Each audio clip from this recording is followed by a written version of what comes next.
Good evening, everyone. Welcome to the Tempe City Council regular council meeting. Item number 1 is call to order. Council meetings can be watched in real time via Cox Cable Channel 11 and at tempe.gov/tempe11. Members of the public may also attend the meeting virtually through Microsoft Teams. If you have signed up to speak on items later on in the agenda, please know that as the presiding officer, I have the discretion to introduce items out of their regular order as listed on the agenda. I may change the order of items from time to time to accommodate scheduling, to allow us to address items with a large number of speaker cards, so those wishing to speak on those items don't have to wait until later in the meeting or to otherwise expedite the business of the meeting. If you wish to speak on an agenda item and you haven't filled out a speaker card yet, please make sure to fill out and submit your completed card to the city clerk prior to the item coming forward for council discussion. I will call your name when it is your turn for public comment. Now I'd like to invite everyone who's willing and able to stand and join me for the Pledge of Allegiance, followed by a moment of silence. Or actually, in reverse. Yeah.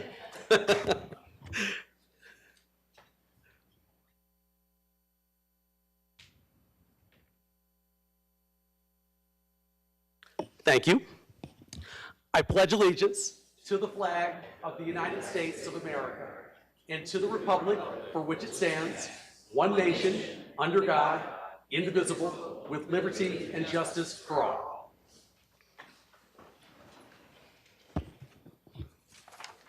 Tonight's agenda has a number of items that the City Council must consider in order to conduct city business. Guidelines for conduct of City Council meetings are on the table near the entrance for those in attendance at tonight's meeting. We will now play a video with the proper protocol for ensuring the appropriate conduct at City Council meetings.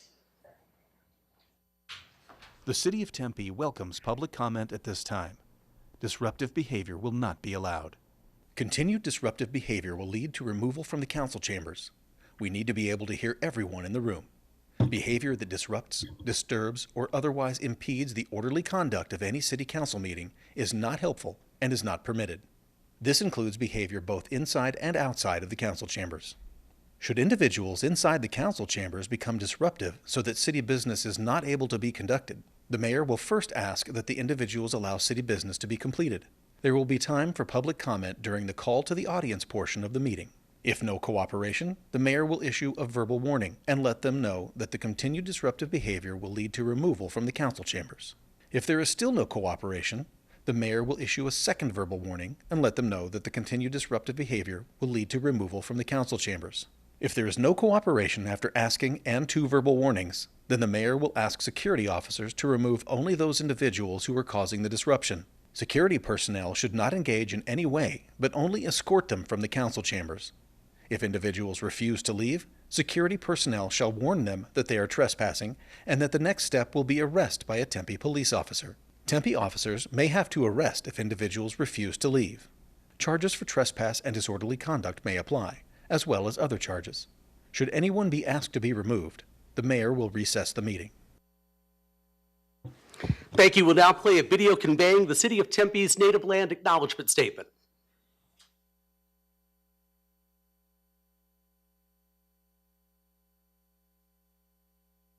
We wish to acknowledge that Tempe is the homeland of the native people who have inhabited this landscape since time immemorial.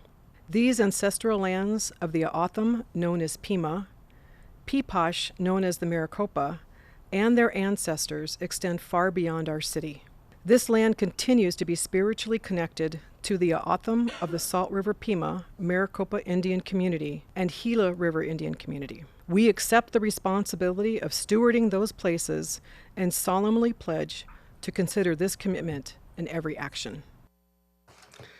All right, next up, item number 4, meeting minutes. Tonight I'll be assisted by Councilmember Hodge. Councilmember Hodge. Thank you, Mayor. I move to approve the city meeting minutes for item 4A1 through 4A2. Okay, it's been moved by Councilmember Hodge and seconded by Councilmember Keating. Please vote.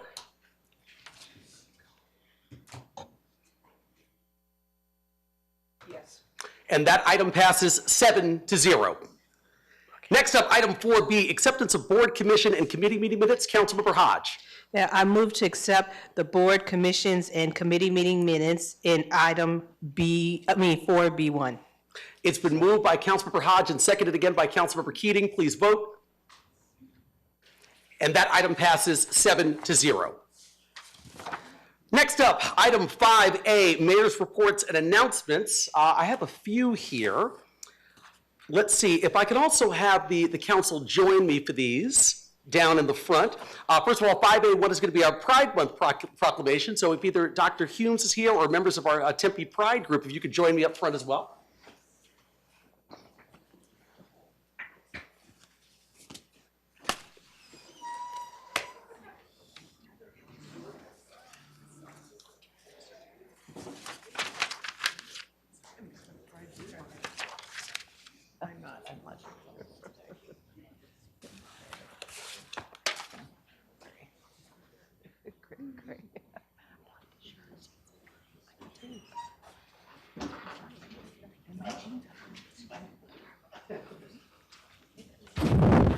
Had to make sure I had everything before I came on down here, so.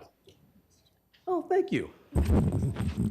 All right, so first of all, item 5A1 is our Pride Month proclamation, and this proclamation reads, whereas the city of Tempe is deeply committed to equality for all, and whereas the LGBTQ+ community has fought tirelessly for equality and the rights and protections they deserve at home, at work, and in the public. And whereas the fight for LGBTQ+ equality continues across Arizona, the United States, and the entire world, and the city of Tempe is a committed partner in this effort. And whereas in 2014, the Tempe City Council established protections for LGBTQ+ individuals from discrimination at home, work, and in public spaces, which then were enshrined by voters in 2015 in the city charter by an overwhelming majority. Since the passage of these protections, the city of Tempe has received a perfect score of the Human Rights Campaign's Municipal Equality Index. And whereas the city of Tempe has an LGBTQ+ alliance called Tempe Pride and celebrates the great diversity of our employees, including those identifying as LGBTQ+, and joins them in celebrating Pride for who they are.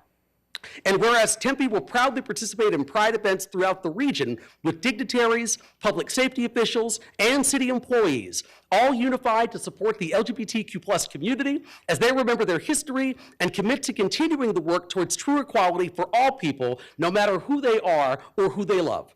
And whereas the city of Tempe is proud to celebrate Pride with the help of the Downtown Tempe Authority, who is showing their support with special Pride flags installed on lamp posts along Mill Avenue, and the organization of the annual Tempe Pride Party, which is this coming Saturday night. Now, therefore, I, Corey Woods, mayor of the city of Tempe, Arizona, do hereby declare June 2025 as Pride Month in Tempe, Arizona. If there are more members of Tempe Pride, please come on down for the photo here. Don't be shy.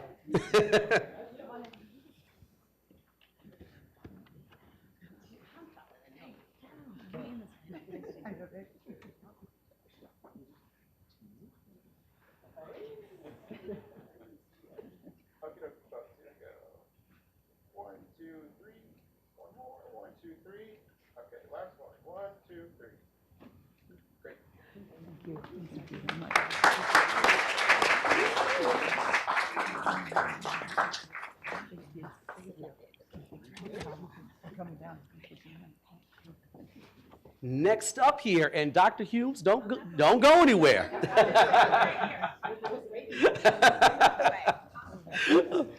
This is our Juneteenth proclamation.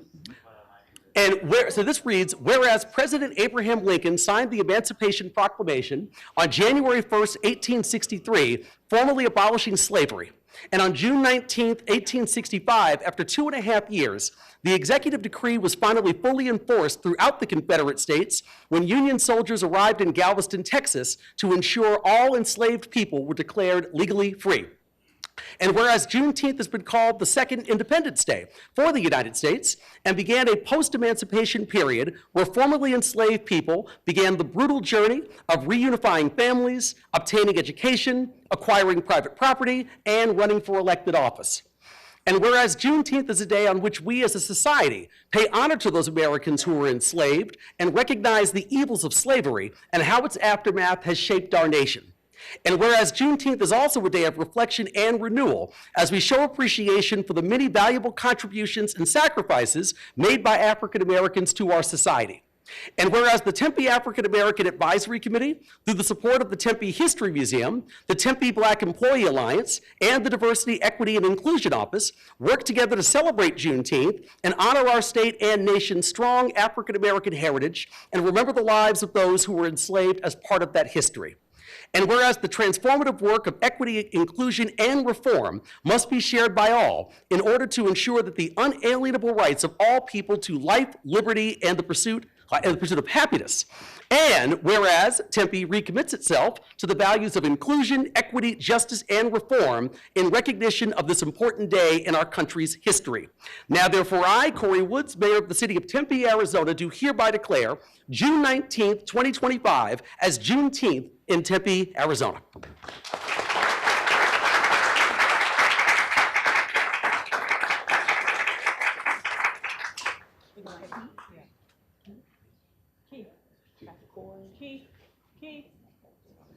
Keith Burke. We stand here today. We stand here today because of this. So, yay. He's coming. You know you have to do a straw.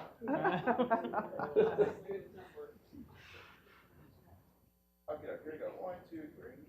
1, 2, 3. Last one. 1, 2, and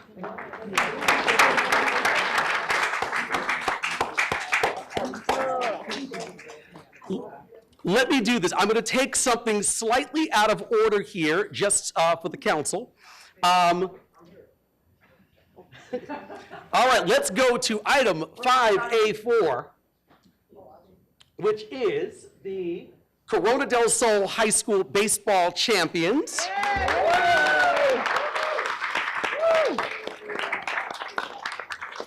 Do we have anyone from Corona here in the audience? Just look at the shirts. Yeah. There we go.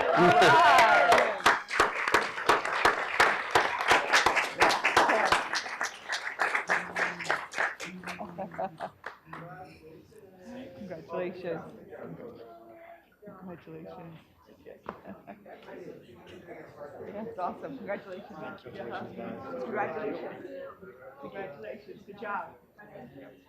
Good job. Congratulations. All right, so I'm going to go ahead and read this then while everybody says hi to one another. So it says, whereas the mayor and council of the city of Tempe proudly recognize the 2025 Corona del Sol varsity baseball team for their outstanding dedication, perseverance, and excellence in capturing the Arizona Interscholastic Association State Baseball Championship.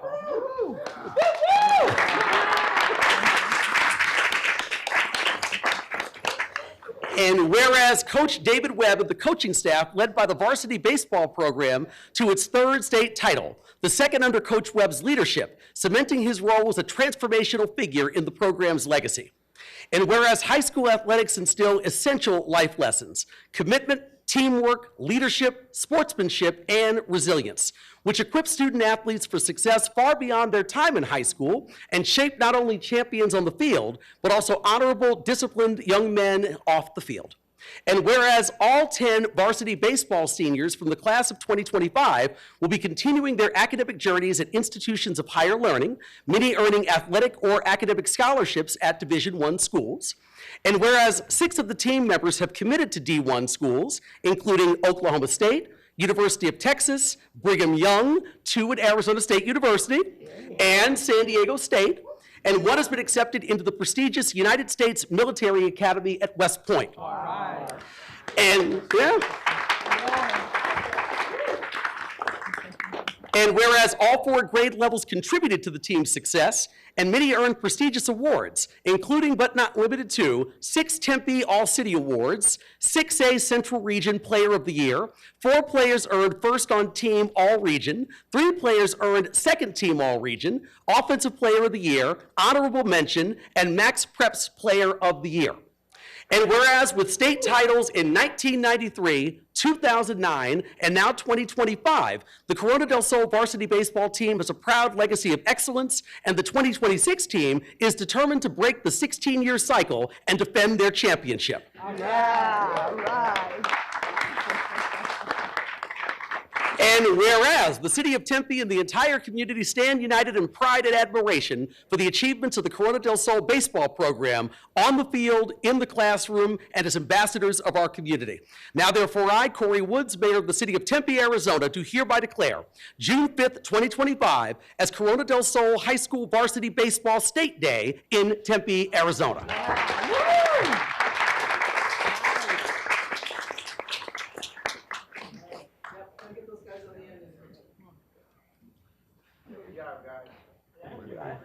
Who would I like to give this to? Oh.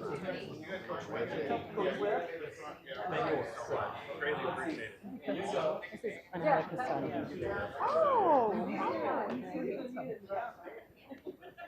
right, here we go. 1, 2, 3. 1, 2, 3. Last one. 1, 2.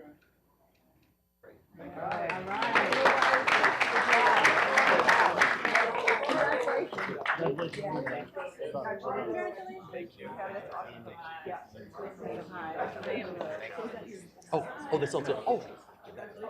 Yep. And I think we are done. Yes, we're good.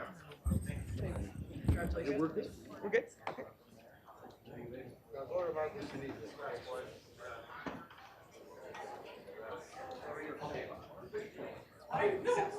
You know what, actually?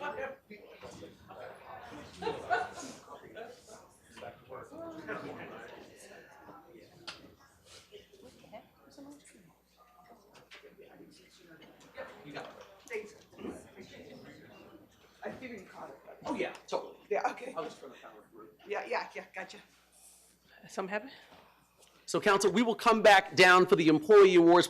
First, we're going to let folks introduce those employees, and then we can go back down for a photo right here at the end. So, that brings me to item 5A3, which is presentation of employee of the quarter winners for quarters 1 and 2 of 2025, and United Arizona Employees Association Jackie Osika scholarship winners. So I'm going to bring down now Joel Guy, president of the United Arizona Employees Association, to announce the employee of the quarter and scholarship winners. Joel? Thank you, Mr. Mayor. Hello, Tempe City Council. My name is Joel Guy, and I'm the president of UAEA, City of Tempe's largest employee association. I'm here today to make 2 announcements to recognize the incredible work of both City of Tempe employees as well as their children. First, UAEA started the Employee of the Quarter program last year to recognize the incredible work that's happening every day on behalf of City of Tempe employees. Every quarter, our board recognizes 3 to 5 exemplary employees from across the city who are either self-nominated or nominated by their peers in a variety of ways for exemplary performance in their area. We represent hundreds of different job titles as an employee union and recognize that exemplary performance can vary significantly depending on what employees do every day. As such, we leave it up to every area to determine what that means within their individual team. Some areas have nominated employees whose incredible attitudes help improve the morale of their individual area, while others have nominated people who are tirelessly reliable, stepping in whenever they're needed to help their peers finish their work every day. Applications are reviewed by our board, and then finalists are announced at the beginning of every subsequent quarter in our newsletter.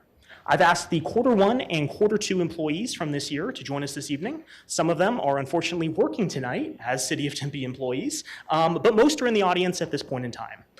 In a moment, I will call them down, and I'd appreciate if they can stand and remain standing until I finish the list, and then should they come down once I've finished that? Absolutely. Yes, Okay. please. Thank you. So from the first quarter of this year, we had 4 winners. We had Sean Campbell, Solid Waste Equipment Operator 2 with Public Works.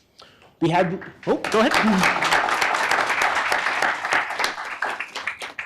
We had Louise Ortaz, who could not be here tonight, a support analyst with IT. We had Jody Onick, a crisis intervention specialist with Care 7.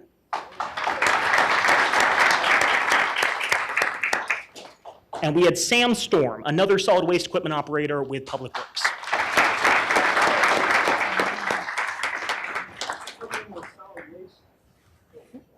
So then from the second quarter of this year, you can sit down for the moment. From the second quarter of this year, we had 5 winners. Jeremy Hopf, an arts and culture specialist at TCA.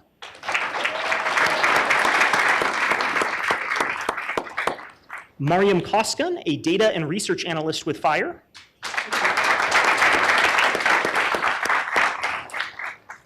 Jill Brenner, who could not be here tonight, but a librarian with community services. Brady McKay, a crisis intervention specialist with Care 7. And then Jonathan Velasco, who could not be here, but is also an arts and culture specialist at TCA. So I appreciate the opportunity to recognize these people in an official way. These are, of course, incredible employees whose peers feel that they go above and beyond to make this city great. Thank you so much for being here, winners. Thank you for making the time tonight. Our third quarter applications closed on June 1st, and we'll be announcing those winners on July 1st. You can view all of those winners online at uaeatempe.org/Hall of Fame. So could everyone come down and join me for a photo? And council, can we join in the front as well? Thank you.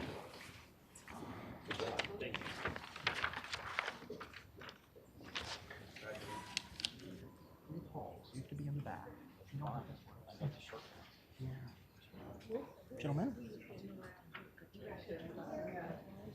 Close to you, Jeremy. Hi. Here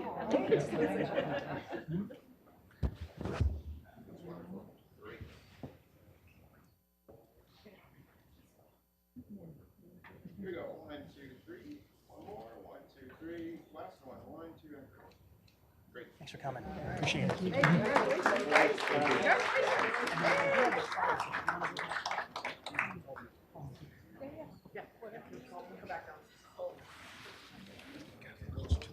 A little closer? Okay. So I appreciate you coming down. I'm going to have you come down a second time in just a moment or two. The second reason I'm here tonight is every year our union runs a scholarship, the Jackie Awasika Scholarship Program, an essay-based contest that provides college scholarships to the children of UAEA members. We recognized a couple of years ago that many of our members are actually in school right now trying to get additional degrees or even their first degree, and so we decided to extend the program to them as well. Applicants must fill out a detailed application and write an essay on their choice of 6 topics, ranging from the importance of unions, obviously we have a conflict of interest there, to the possible impacts of AI technology on the future of work. Applications are anonymized, graded independently by a team of 3 people, and then scores are tallied and de-anonymized to identify our winners. This year, we awarded 2 scholarships to children of seniors and 1 to a current employee. I would appreciate if the applicants could stand as I introduce them. So the first person we have is Cole Armstrong. He is the son of city employee Heather Armstrong and is a sophomore studying mechanical engineering right now at the Milwaukee School of Engineering. He wrote an excellent essay on the potential future impacts of AI in our society and will be receiving $1,000 in scholarship awards. All right, he's in the back.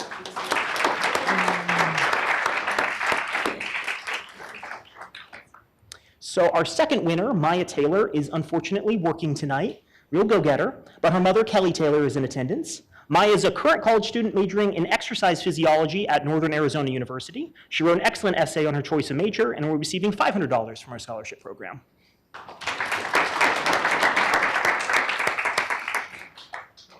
And then finally this year, we also awarded funds to a city employee for the first time, member Jody Onick. Remember her? She was here a few minutes ago. Jody is currently enrolled in the Master of Human Services program at the University of Arizona. Sorry, a Master of Arts in Human Services at the University of Arizona. She wrote an excellent essay about what drew her to her field, and we're receiving $1,000 from our program.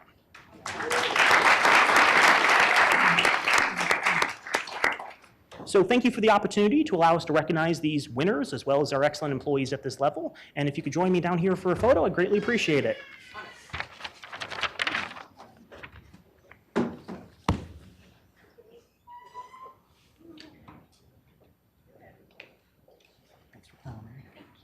Show off your rings? I want to show off your rings. Yeah. And then Kelly, can you show off the award too?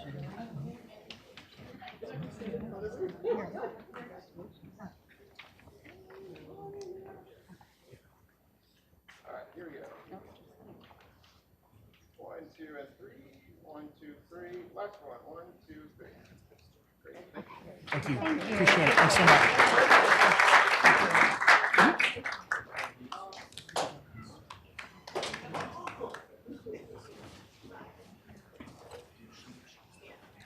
All right, thank you very much, and congratulations to all the winners this evening.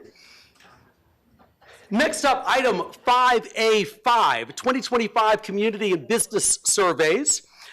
So, just want to let everybody know, for Tempe residents and business leaders, we want to hear from you. The City of Tempe is conducting our annual community survey and our biennial business survey, and your feedback is essential. Your input helps us plan strategically for the future, invest in city services that matter most to you, and to strengthen Tempe as a great place to live, work, and do business. So we invite you to take the survey online at tempe.gov/surveys now through July. It only takes a few minutes, and your input helps shape decisions about public safety, parks, recreation, economic development, transportation, code enforcement, and more. All responses are confidential, and results will be shared this coming November. So if you have any questions, please contact our Strategic Management and Innovation Office at strategic_management_innovation at tempe.gov. Once again, strategic_management_innovation at tempe.gov if you have any questions. So thank you for helping us make Tempe an even better place to live, work, and raise a family. And then next up, item 5A6, new appointments and reappointments to the Audit Committee, Board of Adjustment, Development Review Commission, and Joint Review Committee. Just want to congratulate the following individuals on their new appointments to the Board of Adjustment: Katie Cross, Lily Drosos, and Andrea Somishka. Congratulations as well to the following individuals on their reappointments to the Audit Committee: Gregory Hill and Councilmember Nikki Amberg. Also to the Development Review Commission, Andrew Johnson, Charles Redman, and Linda Spears. And the Joint Review Committee, Jason Comer and Pamela Gorankin. We also want to acknowledge Joe Lasuski, who was reappointed by ASU to serve another term as an ASU regular member of the Joint Review Committee. So to all of these appointments and reappointments, these are detailed in Agenda Item 7A1. We want to thank you for your service and for your commitment to the City of Tempe. We know that people have a lot going on in their lives, so we appreciate them giving of themselves in a volunteer capacity to serve on any number of our boards and commissions. That is the end of my announcements this evening. That brings me to Madam City Manager. Any reports or announcements? Just a couple. Thank you, Mr. Mayor. First, I'd like to thank the Jackson Bickler Foundation for their generous donation in memory of their son, Jackson, who had, after a long battle with multiple forms of cancer, passed away at the age of 16 on September 11th, 2024. It will be item 7C8 tonight. Keith Burke and I met with Abby, his mother, approximately a year ago, and she was trying to figure out ways to commemorate Jackson's impact on the community. We mourned with Abby and her family, and we thought of ways that we could do that, make sure that he is always remembered in his hometown. So the Bickler family created the Jackson Bickler Foundation in memory of Jackson and will be donating parks, benches at Mary and Moses Green Park and Hanger Park. Jackson grew up in Warner Ranch neighborhood near these parks and eventually attended Corona High School, Corona del Sol High School, which, interesting enough, we're acknowledging also tonight. In addition to playing soccer, as we see there, Jackson, he was an active member of the community. He would often gather with his friends at these parks and play sports and other games at the parks, as Abby described. And one of the things I remember about meeting with her, she said he would often say, "There's no reason to be kind, so be kind for no reason," which I think is a great reminder to all of us. So Abby, I know you are on virtually. You couldn't be here with us tonight, but we wanted to make sure to acknowledge you and your family and our partnership to commemorate Jackson's life. Thank you. And then finally, also in the same spirit of acknowledging great employees of our city, and I know he's probably very upset that I'm doing this, I would like to congratulate Chief Deputy City Manager Greg Reese. Chief Reese will be receiving the Lifetime Achievement Award from the Arizona Chiefs Association, which is one of the highest honors of the state. I am so excited for him, for our organization, that he has shared over 3 decades of who he is, a great leader, not only with the fire department, but with our great city now in his new role as a Chief Deputy City Manager. So I hope he's speaking to me after tonight, because he did not want to be acknowledged. We just found out yesterday at 2 p.m. Shaking his head. Of course he is. But this is the second Lifetime Achievement Award that he has received in probably in the last year and a half. So congratulations, Chief.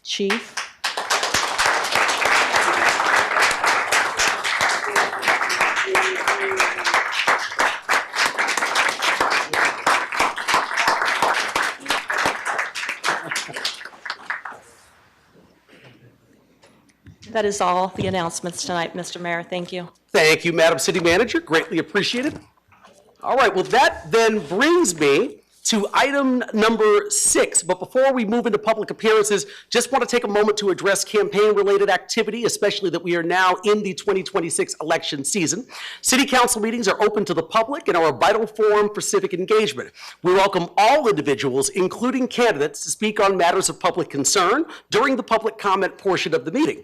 However, because this is an official city council meeting that is both televised and live streamed using city resources, we ask that all candidates, including current council members, to refrain from electioneering or campaign-related activity while participating in this meeting. That means no discussing your candidacy, asking for votes or signatures, or displaying campaign materials such as signs, T-shirts, or literature while speaking. So thank you for helping us to maintain the integrity and the neutrality of our public meetings. That brings me to item number 6, public appearances. According to the Arizona Open Meeting Law, the City Council may only discuss, respond to, or take action on matters listed elsewhere on this agenda for discussion and legal action. The purpose of the open call to the public is to allow individuals to address the City Council on any issue within the jurisdiction of the City Council. No person shall speak more than once, and there is a limit of 3 minutes per speaker. In the interest of allowing all members of the public to have an opportunity to speak, in the case that there is such a large number of persons intending to speak during the meeting that it may deprive other members of the public from the reasonable opportunity to speak, the mayor may limit each speaker to less than 3 minutes.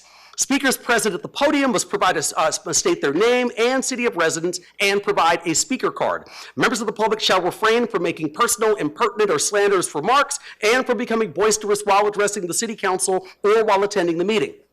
Speakers will be taken first come, first serve in the order in which the cards are received. Speakers' visual aids and appearances by phone or recordings are not allowed.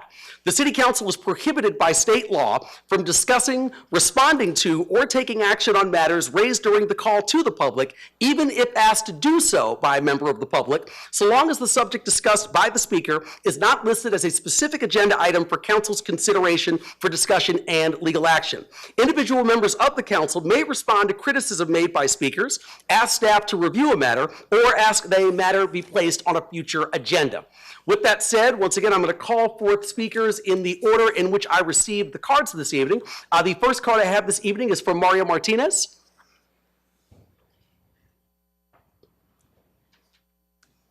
Okay, is Mr. Martinez here? Okay, then I will move to the next speaker then, which is Brennan Metaf. Please come forward, state your name and city of residence. You have 3 minutes.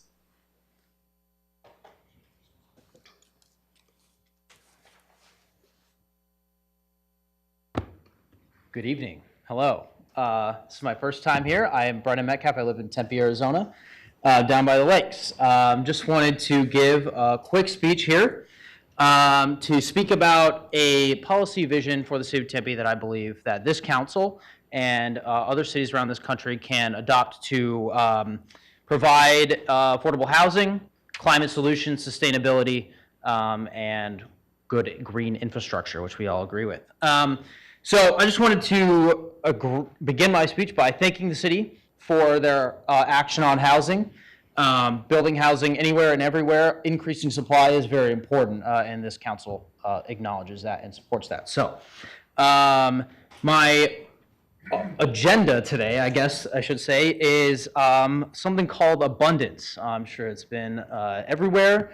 There's a book about it written by Ezra Klein and Derek Thompson, but basically has four main policy areas: open society, state capacity, dynamism, and addressing the captured economy.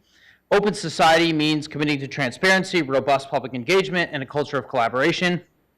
It is about inviting citizens into meaningful dialogue, decision-making, and ensuring policies genuinely reflect the community's values and needs. Secondly, state capacity calls for us to invest boldly in infrastructure that meets current and future demands, Tempe can proactively expand and modernize our transportation, utilities, and community amenities, creating a resilient foundation for sustained prosperity and equitable growth. The I-10 Broadway curve just opened. Congratulations, everybody. Great work. Third one is dynamism. Requires us to embrace growth and innovation in housing, commerce, and public spaces by dismantling outdated zoning laws and simplifying permitting processes, which can encourage vibrant mixed-use neighborhoods and abundant affordable housing options, which brings together a community that is accessible to everyone, sometimes walking, sometimes driving, sometimes bike riding, you name it. Lastly is addressing the captured economy, which means confronting policies and practices that unfairly advantage entrenched interests at the expense of broad-based economic participation. By championing entrepreneurship, reducing barriers for startups and small businesses, and ensuring fair economic competition, we can democratize economic opportunity for all. Together, these principles outline a vision toward a flourishing, inclusive, and abundant Tempe, and I urge this council to take this proactive approach and continue the good work it has been doing. Lastly is just keep supporting Arizona State University, very important. Ms. Chin, go Devils, yep, everybody. That's all my speech. Thank you so much. Thank you very much, appreciate it. The next speaker I have this evening is David Sokowski. Hello, can you hear me? Yes, I can hear you. Please state your name and city of residence. You have 3 minutes. My name is David Sokowski. I live in Tempe.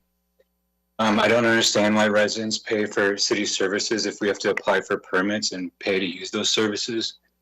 It's your responsibility to provide the services, and we shouldn't need a permit to use a public park.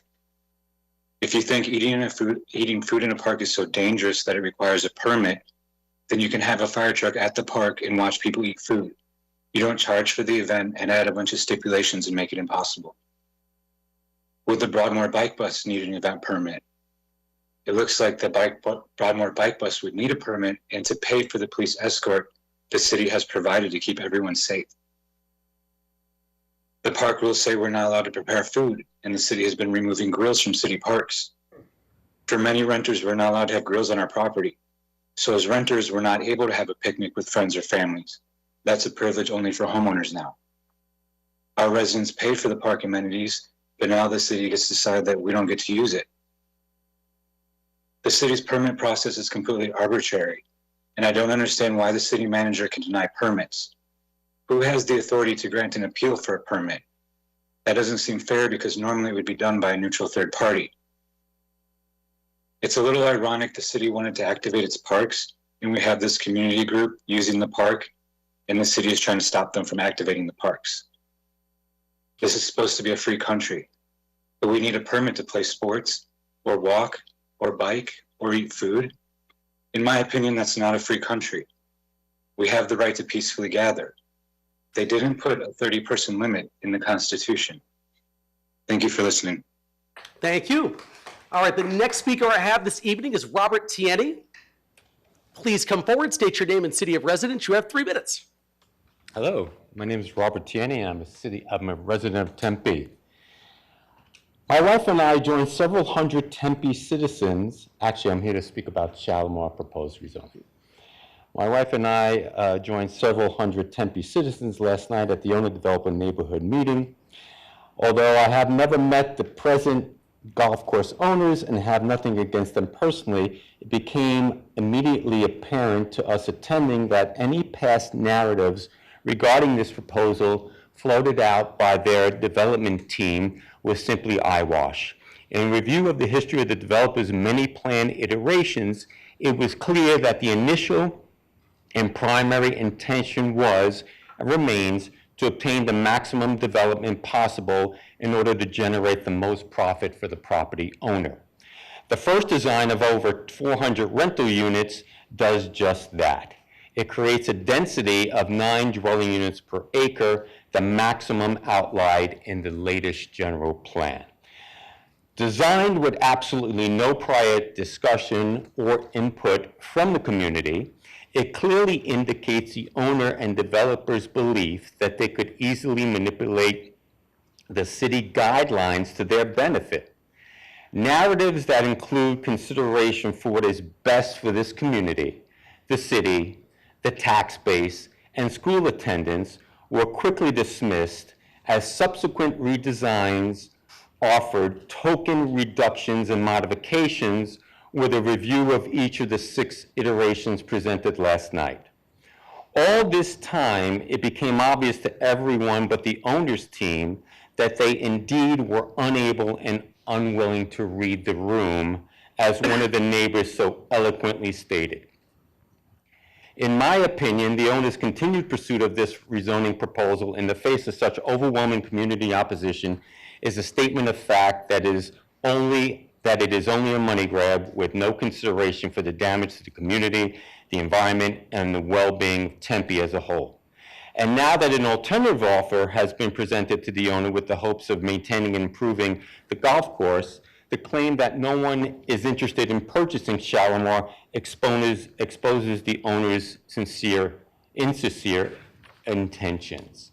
I therefore ask, along with thousands of other Tempe voters that oppose any rezoning of this historic and valuable city asset, that this council use its wise discretion to see with clarity what is happening here, and not to be conned into thinking the owner cares about anything other than juking the system, and you all, to the maximum financial benefit possible.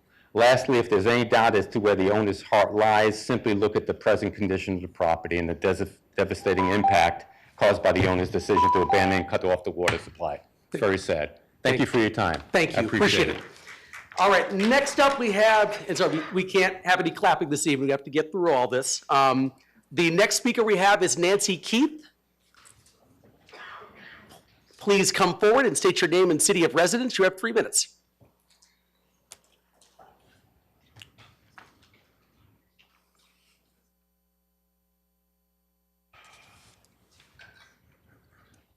Good evening, Council and Mayor. My name is Nancy Keith. I live in Mesa, and I'm here to talk about the Shalimar property. The Shalimar neighborhood was important to my parents. They would drive from Southern California to visit with my husband and I.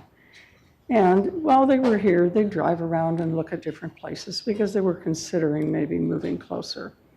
They ran through the area of Shalimar, drove through there, and they fell in love with Shalimar. They bought a house. They found a realtor that same day and bought the two-bedroom model at that time and lived there for a long, long time and enjoyed every minute of it. They loved the neighborhood, the wonderful neighbors that they met, and they enjoyed just everything about it and happily lived in their beloved Bal home. They called it their Bal home because of the name of the street.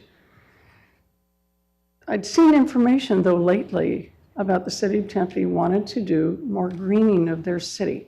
I think that's wonderful. I think that's a good idea. But then I'm hearing about the golf course being taken down and getting rid of it completely. That just doesn't somehow seem right. It's confusing because I think the city of Tempe has a very good idea about the greening. When there's this wonderful location with mature trees, bushes, space for people, and places for local wildlife to live, that should be something also to think about more seriously than let's just get rid of it.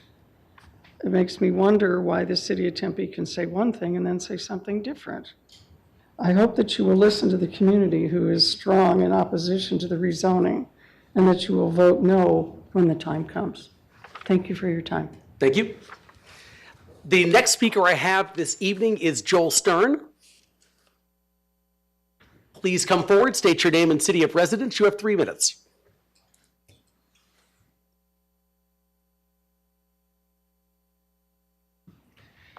My name is Joel Stern.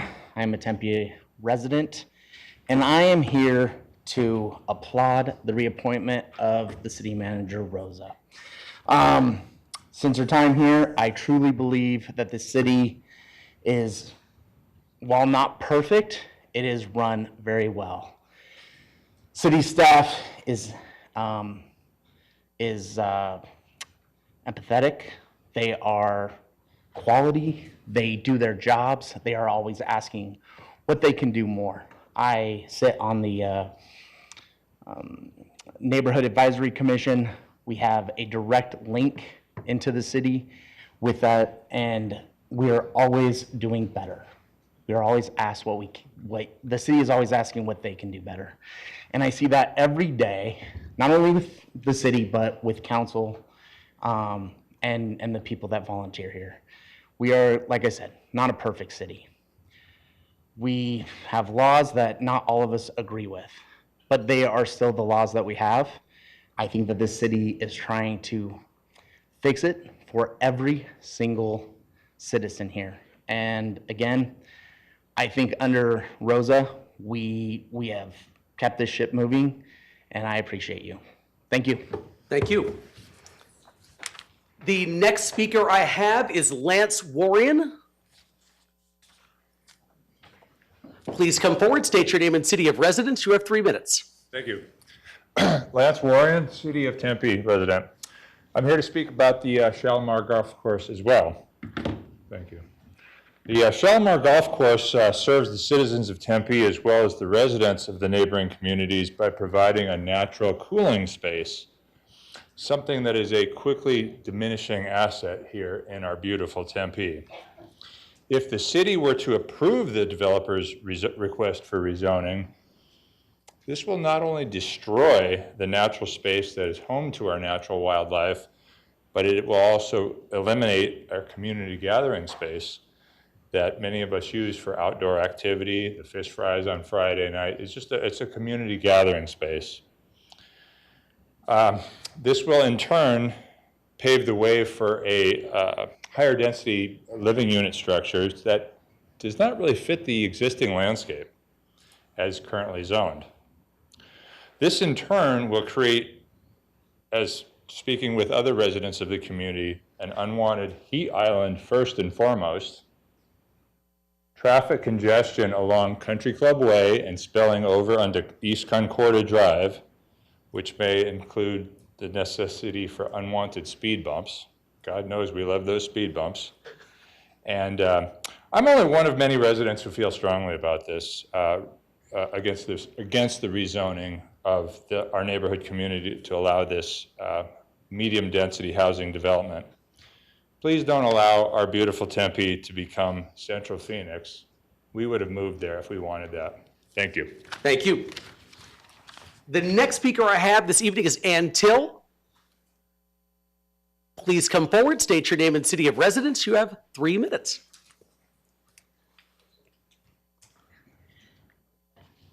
Hello, I'm Ann Till, Tempe resident, and I'm absolutely opposed to rezoning the 44 acres in Shalimar. Last night's developer meeting was packed with standing room only, probably around 500 people. I just want to emphasize that most of us don't even live around the golf course or play golf, yet we are packing the room. And not because we all care about traffic or property values, which is a definite important impact to those living near the golf course, but most of us are here because Shalimar is a very important part of our city, more important than a city park and what Shalimar has given the community. It's more than a golf course to us. Since it opened, it's been a neighborhood and city center used for much more than golf, and it's also home to many memories. We've used it for community meetings, meetups, meetings, McClintock High School track and golf, food truck night, restaurant and bar outings, music venue, weddings, walking, etc. And it's an important green space that is home to around 300 mature trees and wildlife. The property may be individually owned by the Neuheisels, but the zoning decision should be owned by the residents. Shalimar was purchased as an agriculturally zoned property at a fraction of what the developer offers. Rezoning the property maximizes the property owner's profits. It needs to remain agriculturally zoned as it was originally purchased. And there is actually a different offer submitted that involves a golf course. With the developer plan presented, city residents would be losing much in irreplaceable space, and the developer is offering really nothing. So now we are at the point where the developer is going to try to convince everyone that they have covered all the issues when they haven't. And you've had many speakers over the last year talking about what Shalimar means to them. and even from some kids. The fact is that Shalimar is irreplaceable and a treasure that must remain for city residents, and they are showing up, and people are showing up at the meetings and signing petitions to let you know, so the zoning absolutely should not change. So there is only one issue, and that is that the space should not be used for the purpose that the developer is seeking to use it for. Saying that they are going to offer a little green space at the front of an HOA doesn't even come close to covering what will be lost by residents across the city. And do we really believe that an HOA will allow non-residents to use their space anyways? But anyways, let's keep it zoned the way it is. Thank you, appreciate it. The next speaker I have is Sgt RobFerraro. There he is. Please come forward, state your name and city of residence. You have 3 minutes.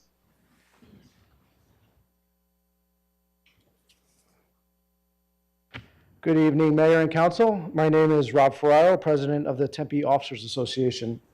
On behalf of the rank and file officers, I want to express our strong and unwavering support for City Manager Rosa Inchausti. Under her leadership, Tempe officers have seen meaningful progress on issues that matter, from fair compensation and benefits to improved working conditions that help us serve this community with pride and professionalism.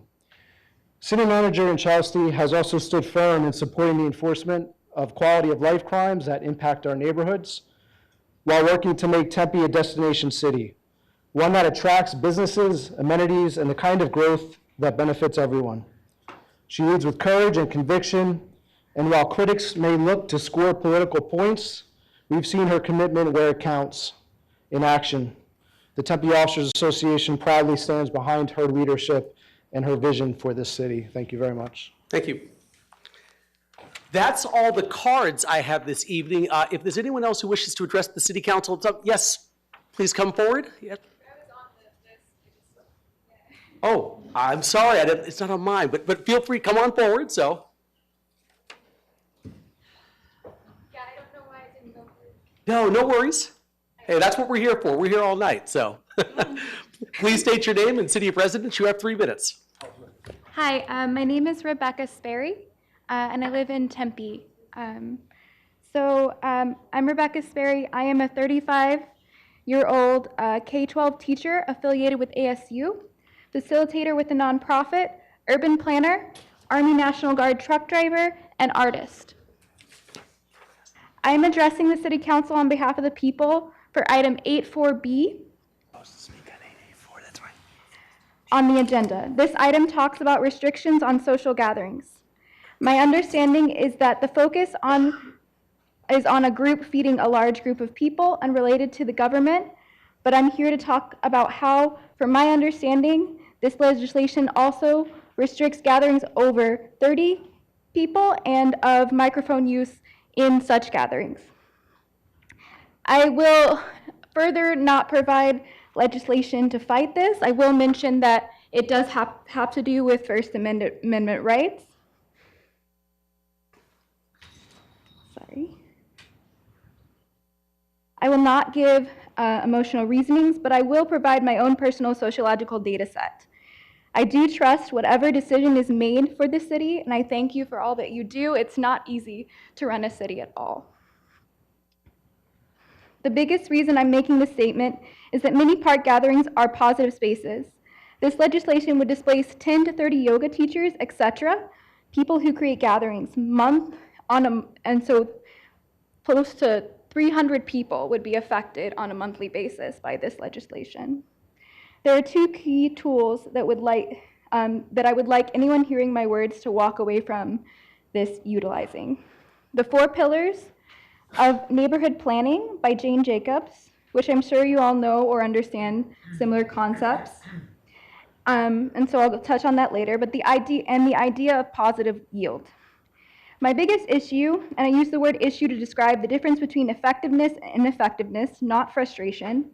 My biggest issue with this and any legislation like it is the focus on negative yield rather than positive. A negative yield focus only uses the logical part of the brain and shuts down the right brain, which stops us from communicating to others. I would argue that the focus on negative yield rather than positive, from my professional experience, which is, it's a lot of different fields. So I became an urban planner before I got my degree and got in touch with all the nonprofit organizations I work with now. In 2020, I said I needed to learn cities, and that's why, so I also volunteered for the fire department with Phoenix, and I worked at like 5 urban gardens and all of these things. There's a lot of different spaces that I've touched base. I was a caregiver for 3 years after 2020. I'm sorry, that's time. Thank you. Thank you. And I just realized too, the reason why you were on the list, it was just for 8B4, so later on the agenda, but it's totally fine that you spoke. So sorry. No, you're totally fine. No worries at all. It's all good. So thank you. Thank you. Just didn't want you to think we forgot about you, so. All right, does anyone else wish to address the council on item number 6, public appearances? If so, please get my attention at this time. All right, seeing none, I will close that portion of the meeting and move on to item number 7, which is our consent agenda.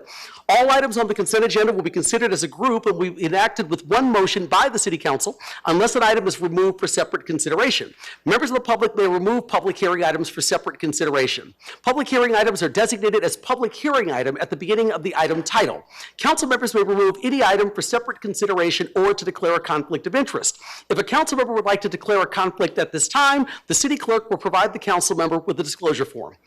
If you wish to speak on a public hearing item, please fill out a speaker card and submit your completed card to the city clerk prior to the agenda item coming forward for council discussion. I will call your name when it is your turn for public comment. This evening, the consent agenda is listed as miscellaneous items 7A1 through 7A11, awards of bids and contracts items 7B1 through 7B15, and resolutions items 7C1 through 7C11. Once again, any agenda item designated as public hearing item can be removed by a member of the public for separate consideration. If anyone would like to have a public hearing item removed, please get my attention now. Okay, seeing none, I'll look to the council to see if there's any items that you'd like to have removed from the consent agenda for separate consideration. I will be removing item 7A11, but anything else? So moved to approve. Okay, it's been moved by Vice Mayor Garland and seconded by Councilmember Hodge to approve the consent agenda with the exception of item 7A11, which has been pulled for separate consideration. With that said, please vote. And that item passes 7-0. Next up, item 7A11, which is to approve the amended employment agreement for Sokowski as city manager. I had some comments I wanted to make on this item, and I had a chart that I pulled just in advance, and I'm going to try to not make this incredibly lengthy. But, you know, I'd heard some chatter in the community, frankly, that concerned me regarding the salary request, the base salary of $370,000 for our city manager, Sokowski. And, you know, normally while I wouldn't speak on these things, I felt it really important to speak on this evening. So I went back and pulled a list of all of the different city managers. So one of the things that we do as a city when we're trying to figure out what your water rates would be, what your wastewater rates would be, what your sewer rates would be, and frankly, a lot of other services, we benchmark ourselves against other East Valley cities to make sure that we're frankly in line and providing a competitive experience here for all of you who live and work in the city of Tempe. We also do the same thing as the council when it comes to our city manager and what the pay should be for that particular position. So I looked up here, I pulled a list of a lot of these surrounding cities and just wanted to read off, and I'm going to round down to be a little bit more simple here, what these salaries are.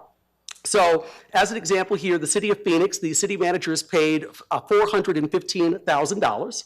Next up here, the city directly to the south of us, the city of Chandler, the city manager is paid almost $375,000. The next up here, I'm looking here, the city of Scottsdale. I know their city manager was recently appointed in the last couple of months. Their base salary is $369,000. The city of Glendale here, just a hair under $360,000. And I'll read one more for the town of Gilbert, a little over $357,000. So the average salary for a city manager in the greater Phoenix area is exactly $384,462. That's the average. That's all public information. I'm not asking anyone to simply just believe me, but that's data that pretty much anyone could frankly pull. And so when we think about a city manager who's leading a team of 2,000 people, along with working alongside the largest public university in the country as an ASU, there are a lot of complexities to a job like that. But I, for one, think that Rosa has done an outstanding job of leading this community. There's a lot of challenges for a city that's frankly growing as much as the city of Tempe is, whether it's on areas like Apache Boulevard or our downtown area, and a lot of the other things that our residents want in North and South Tempe alike. But frankly, she has, from my perspective, done an incredible job. I don't believe, quite honestly, that she sleeps, because pretty much whenever I call her, whether it's morning, evening, weekend, she always picks up the phone on the first or second ring, or if she doesn't, she calls me back probably within 5 minutes. There's sometimes other people I can call, like who are friends of mine, not city staff, I'm saying, and I'll call them, and then I can actually make another phone call in between. But I've learned with Rosa, if she doesn't answer on the first couple of rings, she's going to call me back probably within 2 or 3 minutes. And I know that that's not just simply the experience for myself, it's the experience for all of the people sitting up here at this dais. So when I look at the salary here, for what a city manager in the East Valley is paid, the base salary of $370,000 is perfectly appropriate for all the work that she frankly does and all the work that she will continue to do on behalf of the residents and the businesses here in the city. The other thing, though, I just have to speak on this that concerns me a little bit, and I'm just gonna say it. This is now, Rosa, I've been here now for 13 years, just completing year number 13 sitting up here, and I have worked with 3 permanent city managers during my time. And with our previous 2 managers, we did the same thing we did with Rosa. We looked at the salaries for other city managers in the East Valley at that time and always made sure that those folks were compensated appropriately based on what everyone else around was getting paid. Because in the city of Tempe, we think it's critically important not just simply to attract top-tier talent, but also to retain top-tier talent. And that goes for Rosa and frankly all of our employees here in the city of Tempe. But my challenge is, when I look at this, Rosa is the first, and we've talked about this when she was appointed a couple of years ago. She's the first woman to ever be in this position. She's a woman of color who's the child of Cuban immigrants who came to this country. And we in the city believe, and this was actually done when I wasn't even here, during the 4 years that I was not on council before I came back as mayor, we passed an equal pay ordinance. And there were 3 women on our council who frankly led that effort. There are 5 women sitting up here on this council, the first time we've ever had a supermajority of women running this city. So myself and Councilmember Keating always say, we might be the 2 men up here, but we frankly know who actually runs this community. It's all of the women sitting next to me and our city manager sitting directly over there to my right. The fact of the matter is the equal pay ordinance is not something that we just simply voted on and passed and put in a drawer somewhere to collect dust. It is a critically important value of what this community stands for, that women deserve to get paid exactly what qualified men deserve to get paid and not a penny less. And so when I hear some of this chatter in the community about this, it's very concerning because whenever I've negotiated previous city manager contracts when it comes to pay, the subject of pay and base salary has never come up ever before in the 13 years I've been here. It only began to come up when Rosa was appointed city manager a couple of years ago.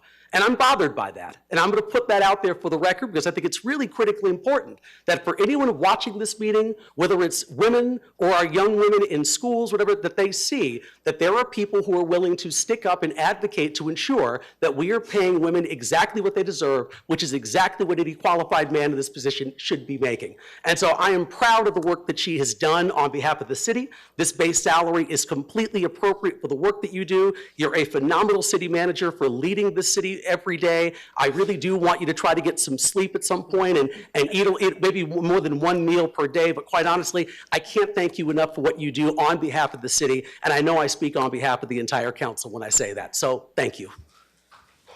All right. All right. That's it. If that is all on that item, I will entertain a motion on item 7A11.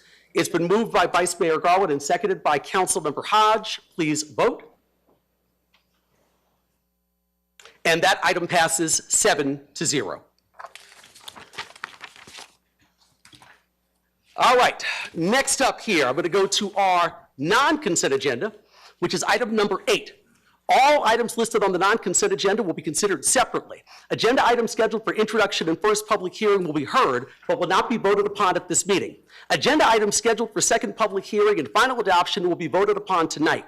Council members who may have a conflict of interest may abstain from voting on a matter, and the city clerk will provide the council members with a disclosure form at this time. First up, 8A, miscellaneous items, bids, contracts, and resolutions. First item is 8A1, which is to hold a public hearing for an appeal of the Historic Preservation Commission's decision to deny a request for a 2-story addition to the Kramer residence, aka McGinnis House, a Tempe historic property, registered designated property, located at 913 South Maple Avenue. The appellant and original applicant is Jared Lindberger of JCL Design Build. Also, as a note, this is a quasi-judicial item. And I'll also say this, for someone who's been up here for 13 years, I hardly ever did any of these during my first 12 years, and it seems like every meeting now we have a quasi-judicial item. That is just a statement of fact. So, as a note though, the City Council sits as a quasi-judicial body when during hearing appeals. In this situation, the City Council will conduct the public hearing in a similar fashion to that of an appellate court. Pre-meeting contact with the City Council on quasi-judicial matters is prohibited. Any materials or conversations concerning the item shall only be presented to the City Council at the scheduled public hearing. Tonight's public hearing is an appeal of the Historic Preservation Commission's decision to deny a request for a 2-story addition to the Kramer residence, also known as the McGinnis House, located at 913 South Maple Avenue. The home is designated as a Tempe historic property. The applicant, Jared Lindberger, received a use permit for the 2nd story, contingent on receiving a certificate of appropriateness from the commission. At its April 9th meeting, the HPC denied that certificate by a 6-to-1 vote, with Vice Chair Fackler dissenting. Mr. Lindberger filed this appeal on April 23rd in accordance with Tempe City Code Section 14A-8. So, first of all, I will look to our staff to see if there's any comments regarding the staff report that I guess Ryan, you or Jeff would like to make, or, Ryan is giving me the thumbs up that he's good, so okay. So, is there a presentation from the applicant or appellant, Jared Lindberger?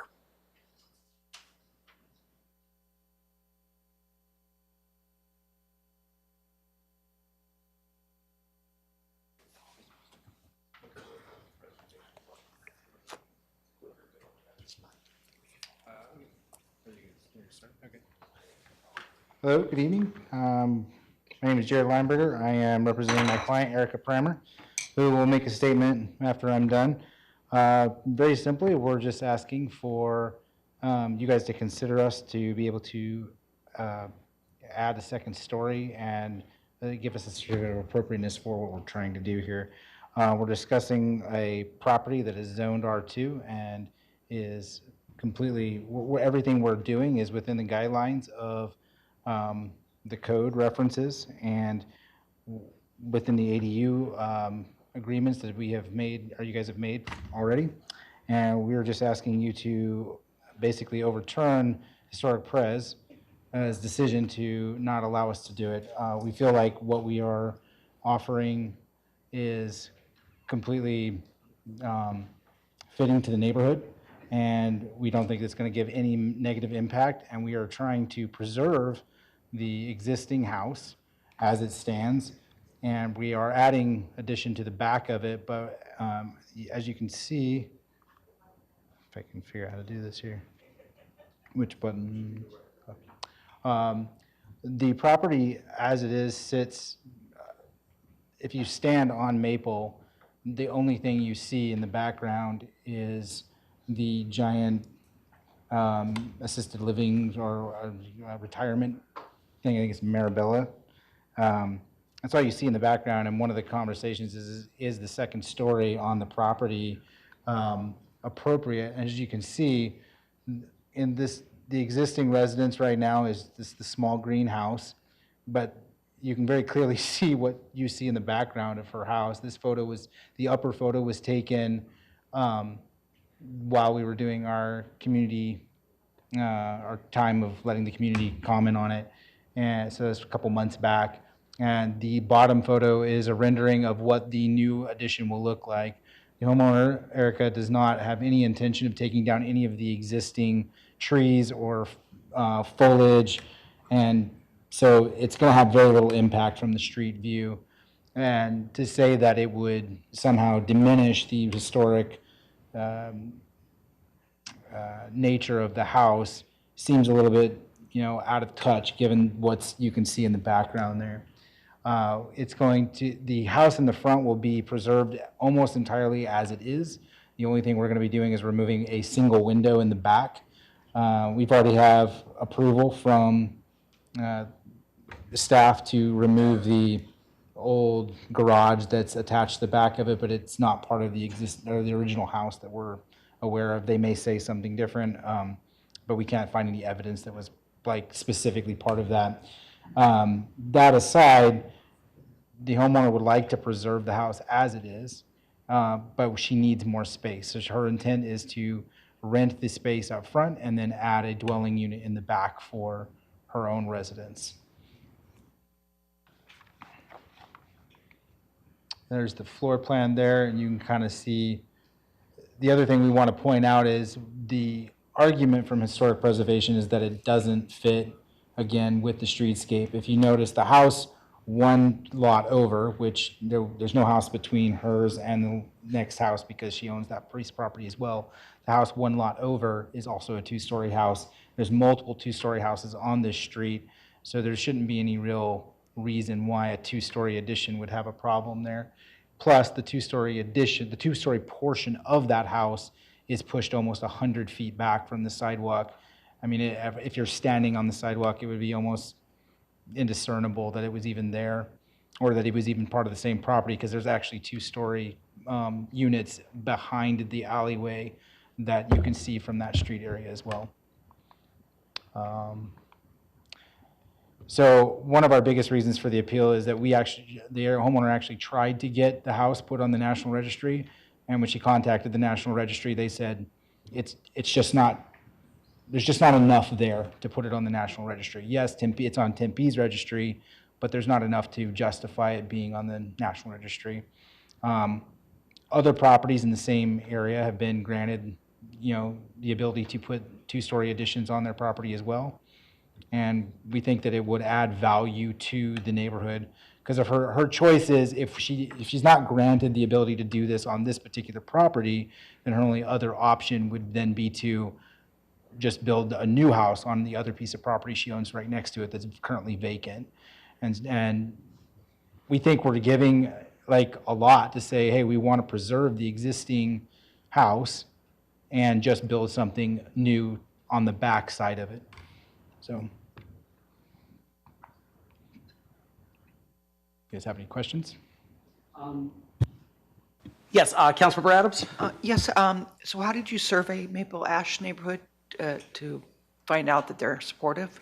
Actually, Maple Ash Neighborhood Association is here, and they are here in support of it. Okay. Yeah, so we actually have a couple people who have already given comment cards, and they're willing to speak on the behalf of it. Okay, that would be great. Yeah. I'd prefer that. Thank you. Okay. Awesome. Thank you. Anyone else from council, any comments or questions? Councilmember Chin? Thank you, Mayor. I just need to confirm a couple of things. Sure. The current livable space in the existing house is 570 square feet? It is indeed. Okay, I wanted to confirm that. And the lot size is roughly 7,000 square feet? Roughly, yes. Okay, thank you. That's it. Thank you. Anyone else, any comments or questions? All right, seeing none. Anything else on your end? Erica is here if you'd like to hear from her. So the homeowner. That's okay. All right. Just want to make sure, quasi judicial. I got to look at Mr. Anderson first, make sure I'm okay. Because if he runs and tackles me, it's going to be a problem. So yes, please. Hello, my name is Erica. I purchased this house as a full-time resident in 2020, and I was a snowbird starting in 2018 in the same Maple Ash neighborhood. I love this area. It has such a distinct feeling and sense of community that I appreciate. Since purchasing the property, I've done various repairs on the home, and I can truly say that I love this property, and I have loved adding touches to it that make it my own. Since I moved here, I've seen some of these old houses torn down and new condos put up. My desire for this lot is to protect this house and still invest in my property with an expansion that will work for me. My parents recently retired and are interested in snowbirding at my residence. The new design was done with that future in mind. I also own the lot adjacent to this property. Within reason, I could level the trees and construct anything I want there, but I'm choosing to invest in the 913 side because I want to protect the original home and existing landscape that is on both lots. The beautiful and mature trees are a huge part of the Maple Ash community and contribute to Tempe's canopy coverage goals. My design features only one actual tree being cut down, which is already dead and has been taken over by lantana and bushes. I am not generally a public speaker, so being up here today is horrifying, but I love this property and design, so I'm here in spite of that, speaking to appeal to this council. I hope that my earnest plea will help you to allow the appeal go through. Thank you so much. Appreciate it. Great. Thank you. All right. Next up here, council members, do you have any questions for our historic preservation officer? What I'm getting there. So, council, any questions for our historic preservation officer? Councilmember Adams is always trying to skip ahead. You know, she's always one step ahead of me. No, hey, no. Stop it. It's all good. Let's see here. Okay, seeing none. Now I'm going to open up the public testimony portion of the public hearing. I'm telling you, we all do get along this well up here. It's actually We do. I just wanted to hear from Maple Ash. Absolutely. The neighborhood inclusion is really important to me, and I just want to hear from you guys that this is good with you. So what I'm going to do here, I've got a couple of names here on the sheet. If anyone else wants to come up later, we can obviously have that too. The first speaker I have here is Joan Bahamonde. Thanks, Corey. Oh, you're welcome, of course.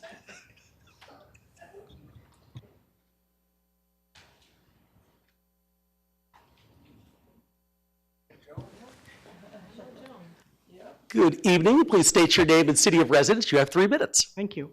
Joan Bahamonde, Tempe, Arizona, and my husband told me to speak into the mic. All right. I'm here this evening to express my strong personal support for Ms. Erica Pramer's appeal of the Historic Preservation Commission's decision to deny her application for a 2-story addition at the rear of 913/915 South Maple. As a neighbor who, along with my husband, has been engaged in our own home restoration in Maple Ash, and as an elected council member of the Maple Ash Neighborhood Association, I am deeply committed to both the preservation and thoughtful evolution of our historic neighborhood.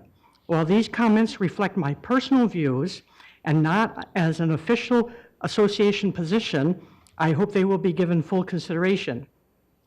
The Maple Ash neighborhood has been understandably cautious in recent years regarding various alterations, including 2-story additions, particularly when they risk disrupting the visual scale or architectural integrity of the area. However, Ms. Pramer's revised plans clearly reflect a good faith effort to address the Commission's concerns. The design now shows significantly improved compatibility with the neighborhood's character and historic fabric. In my view, it achieves a reasonable and respectful balance between preservation and the evolving needs of residents. The Commission's role in protecting Tempe's heritage is vital, but preservation should not preclude adaptation when proposals are proportionate, context-sensitive, and architecturally coherent, as I believe this one is. Denying such improvements risks discouraging responsible investment and community engagement in historic preservation.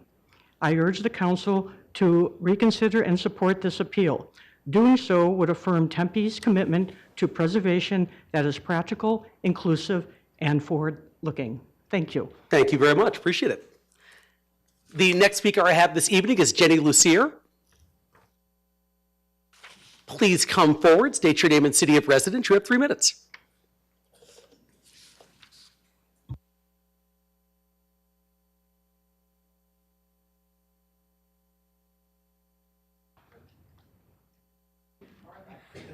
Sir, steps holder.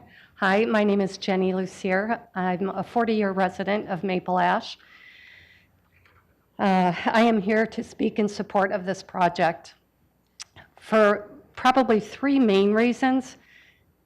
Top on the list, it preserves that house. And I trust and know Erica, and I know this is a sincere and genuine desire.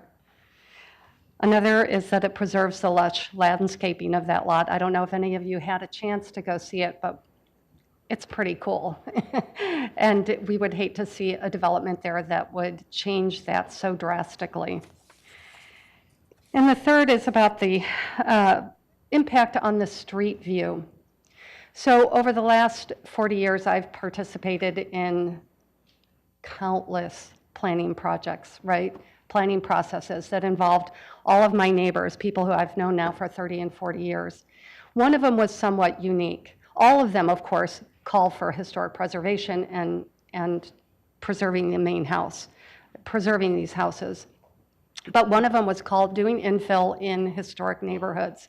And it was somewhat unique because it really tried to deconstruct and get at the details. What does it mean to do historic preservation, and how do you do that when there are these pressures on vacant lots or these historic neighborhoods? And it was very interesting. So the process gathered architects, neighbors, planners, staff. We got together in a room for a couple, I think over at Hatton Hall, for a couple of days, a whole weekend it actually filled. And we started with what was called exemplars. People submitted, I think it came down to 6 different exemplars that, these typify the neighborhood. These typify these historic neighborhoods. And it was a really interesting thing that one of the main points that came up from that is that the rhythm of the street is really important. So you have a house, you have space, and you have a house. And there's a certain scale to those. Mm-hmm. This does that. It preserves that rhythm of the street that this planning process identified as so important. Somewhere in the bowels of planning, there's an actual booklet that is titled Doing Historic Infill in, Doing Infill in Historic Neighborhoods. And I don't know if it's used anymore, but it was a really important thing.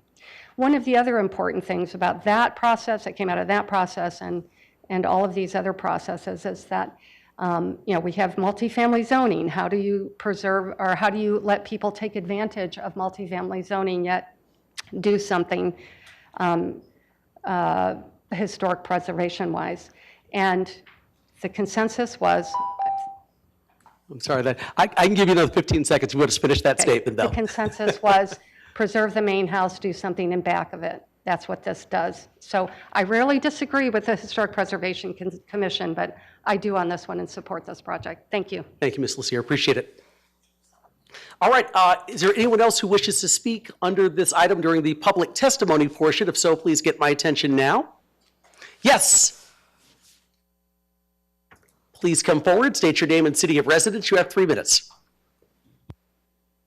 Hello, my name is Jeffrey Wall. I'm a resident of Tempe. I'm a friend and neighbor of Erica's, and yes, is that better?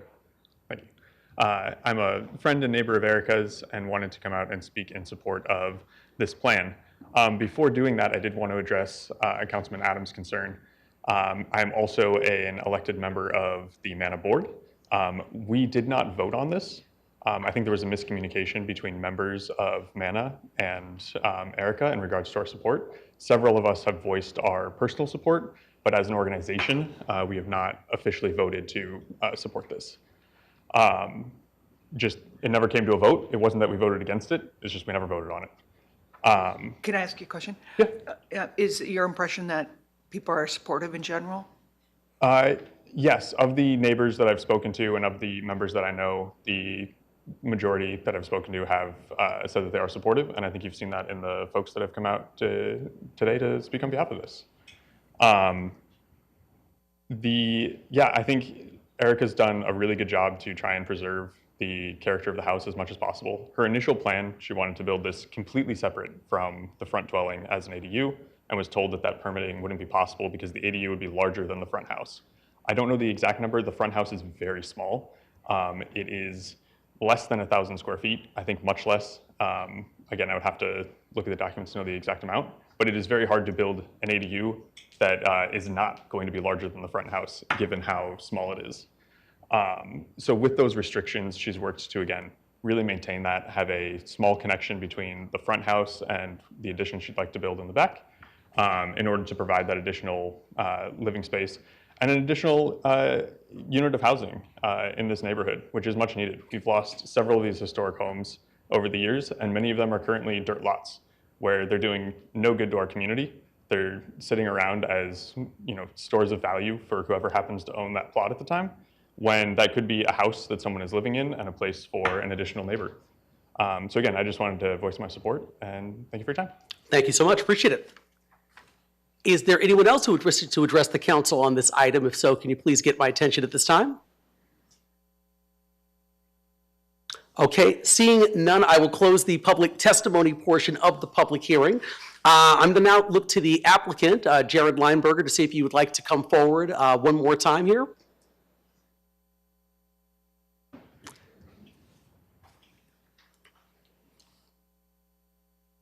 Just wanted to see if you have any response to the public comments or any kind of a summary statement, or are you all good?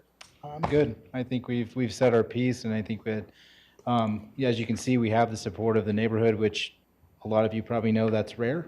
And I've been up here before you guys before with other projects that did not have that same support. So I really appreciate that support for this project.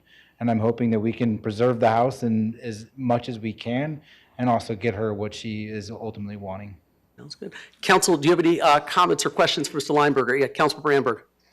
Yes, thank you, Mr. Mayor. I'm not sure if this is for you, if this is for Erica, but reading the minutes, I just wanted to make sure, because one of the recommendations to not approve on the Secretary of Interior standards was that you're going to use the exact same kind of exterior, the materials, so that you can't tell the difference between what was the new addition and what was the actual historic property. I know in the minutes she had, or maybe you did, I can't remember, expressed that you would be willing to change that so that you actually weren't matching the historic portion of the building, and I just wanted to make sure that that's accurate. Yes. So originally, when we designed the house and we had talked to, when we first initially submitted to the city, they said, well, we want it to look more cohesive, so we actually changed the materials to where it looked more cohesive, and then they said, well, actually, we'd rather it not look cohesive.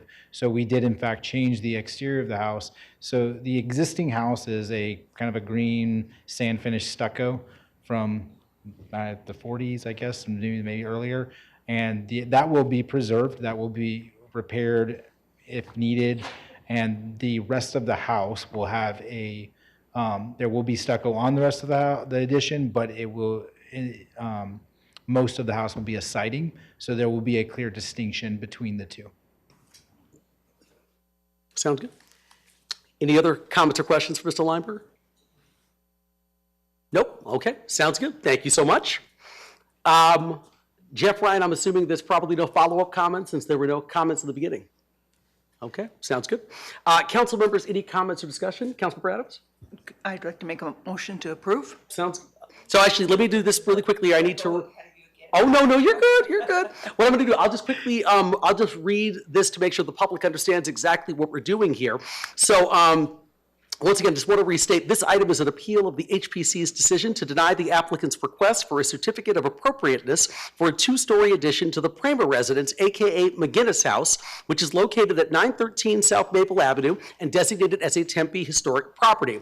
So the options the council has this evening in front of us are option one, which is to approve the appeal of the HPC's decision, which means to find in favor of the appellant and effectively approve the request. Number two, council can deny the appeal of the HPC's decision and effectively deny the request. Three is modify the HPC's decision. Or four is remand the matter back to the HPC with direction to consider issues that the council feels were not adequately addressed. So those are our four options this evening. Councilmember Adams, you? So I would like to see this project go forward. Okay. So you're looking here then to approve the appeal of, Yes. the decision. That's So- correct. Thank you. Thank you, Yep, Mr. You got Mayor. it. So, Yeah. okay, it's been. Absolutely, yeah. Yeah, I was going to do first and second and then comment, yeah. Yeah, y'all are jumping all over me tonight, so. I didn't do it. So, all right. It's been moved by Councilmember Adams, seconded by Councilmember Keating, and now discussion. Councilmember Chin? Thank you, Mayor. As we were reviewing the details of the case and the appeal that was submitted, I was trying to be mindful of the larger picture, and the work that the HPC does is very important for our community. And I kept that in mind. I also kept in mind the value of Maple Ash. Maple Ash is a fantastic neighborhood of ours. It has beautiful old homes, active neighbors. Our goal is to preserve the essence of the Maple Ash neighborhood and be mindful and respectful of the culture and history of Tempe, represented largely by the homes in that area. I noted that the owner, on her own initiative, reached out to the National Register of Historic Homes to try to get listed. And I know that that's a long process. And when she did, and according to our notes, and I think Mr. Lineberger confirmed that, she was denied and indicated, there was an indication that the home did not qualify for the National Register of Historic Homes. I noted that the current livable space that she's in is 570 square feet. For some of us in this room, that's an extravagant closet, right? I think one of the goals and objectives of understanding historic preservation is how do we honor our past and keep that memory alive for us, but also how do we incorporate it so that those of us in the present living here, and we need to coexist, both with history and current. And I noted that one of the objections from the HPC for the project was it was too large. It was going to be larger. The livable space that was proposed and planned and designed is larger than 570 square feet. On a 7,000 square foot lot, well, if what we're trying to do is have the owner live there and preserve and honor the legacy of the McGinnis house, and if the plans contain a design that make the main house, the original McGinnis house, the focal point of that property still, which by all designs it appears to be, then it makes sense to me to allow this build to happen and to preserve what we're trying to do in our historic areas, right? Historic homes. I had the opportunity to walk some neighborhoods in some really old cities in DC, in Washington, DC, and I saw some fantastic examples of coexistence of really old buildings, older than ours, and some really great modern buildings in the same space. And it can be done. And I think this could be an example of that. So with that, I'll also support. Excellent. Thank you, Councilmember Chin. Anyone else, any further comments or questions? Once again, just want to restate for the record here, the motion on the table that was moved by Councilmember Adams and seconded by Councilmember Keating was to approve the appeal. Yes, Mr. City Attorney. Mayor, I think for a good record, I think the intent, and I'll ask Councilmember Adams, is to reflect that the appeal will be to grant the appeal with the stipulation that the applicant will use the preserve the original finishes on the historic structure, because the applicant did submit revised plans. I just want to make sure that's clear, if that's the council's intent to have that stipulation. So sounds good. Thank you, Mr. City Attorney. Is that your intent, Councilmember? Great. And Councilmember Keating, you okay with that? Yes, sir. Okay. So that has been moved and seconded. Any further comments or questions? I have a comment or question. Oh, I think, are we already closed, Mr. City Attorney, or? I'm sorry. No worries, Ms. Gitlis. I'm sorry. With that said, please vote.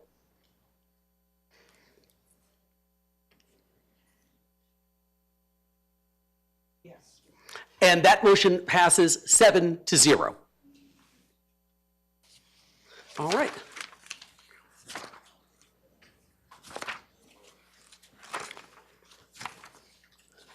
Next up here, Item 8A2, which is to request a development plan review for a new 20-story mixed-use development consisting of 786 dwelling units on 3.61 acres for Leo Tempe, located at 835 South Rural Road. The applicant is Snell and Wilner, LLP.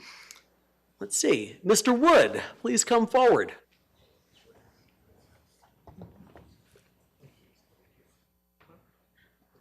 Mayor, members of the council, Nick Wood, Snell and Wilmer, 1 East Washington Street, Phoenix.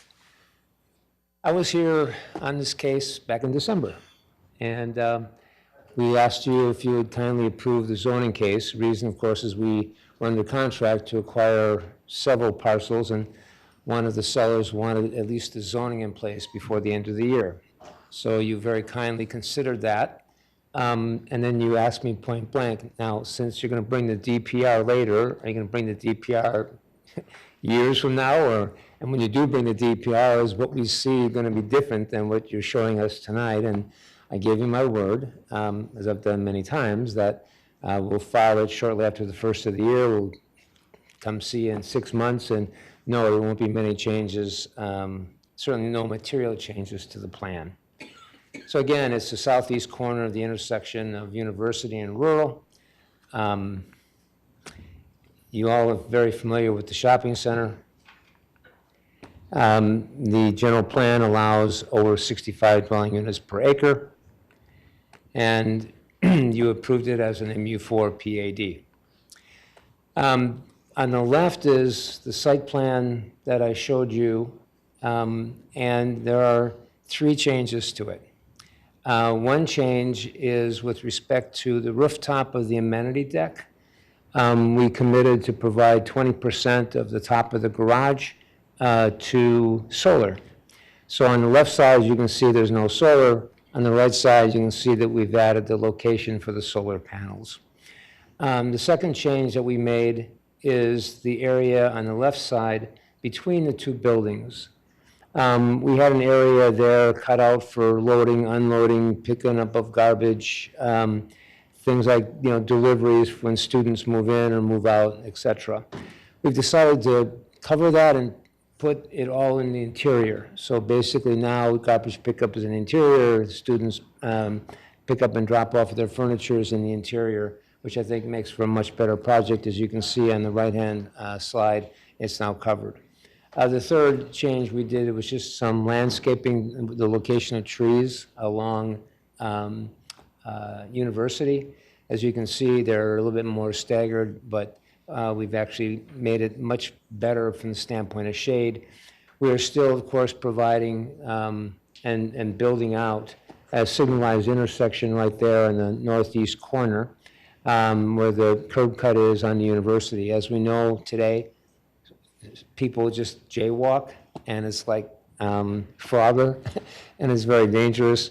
And of course, cars trying to cross to the shopping center, same thing. Even cars coming out and making right and left turns from the shopping center, it's very dangerous. By putting in a signalized intersection on all 4 corners, now we'll create a safe area for people to cross. Nothing else has changed on the site. We still have the same restaurant space as we showed you the last time. Again, the only thing that's changed is we made it a little smaller.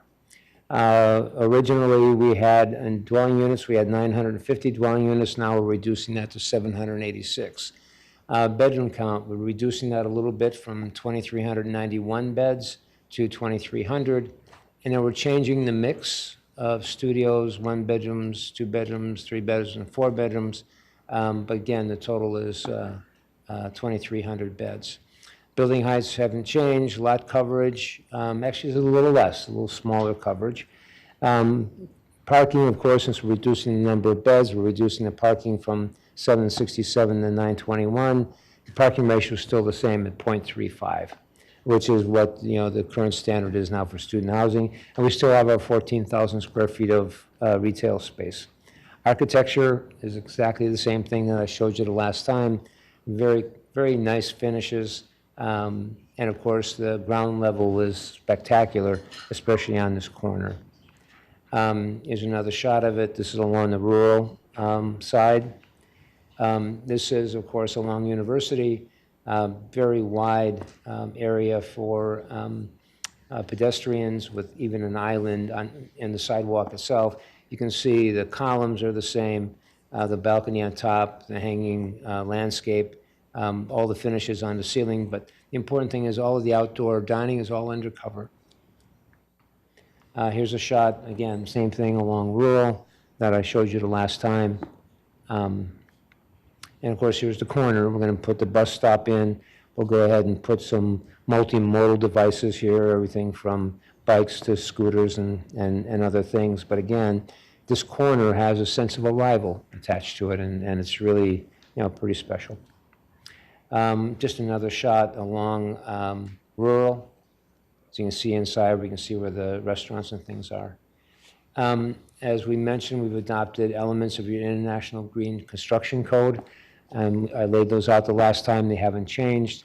In addition, again, at the bottom, we promised our 20% of parking rooftop to include solar, car sharing services, LED lighting. 5% will be charging spaces. And then one last thing we've added is we've talked to the city about putting a wireless communication system on top of one of the two buildings.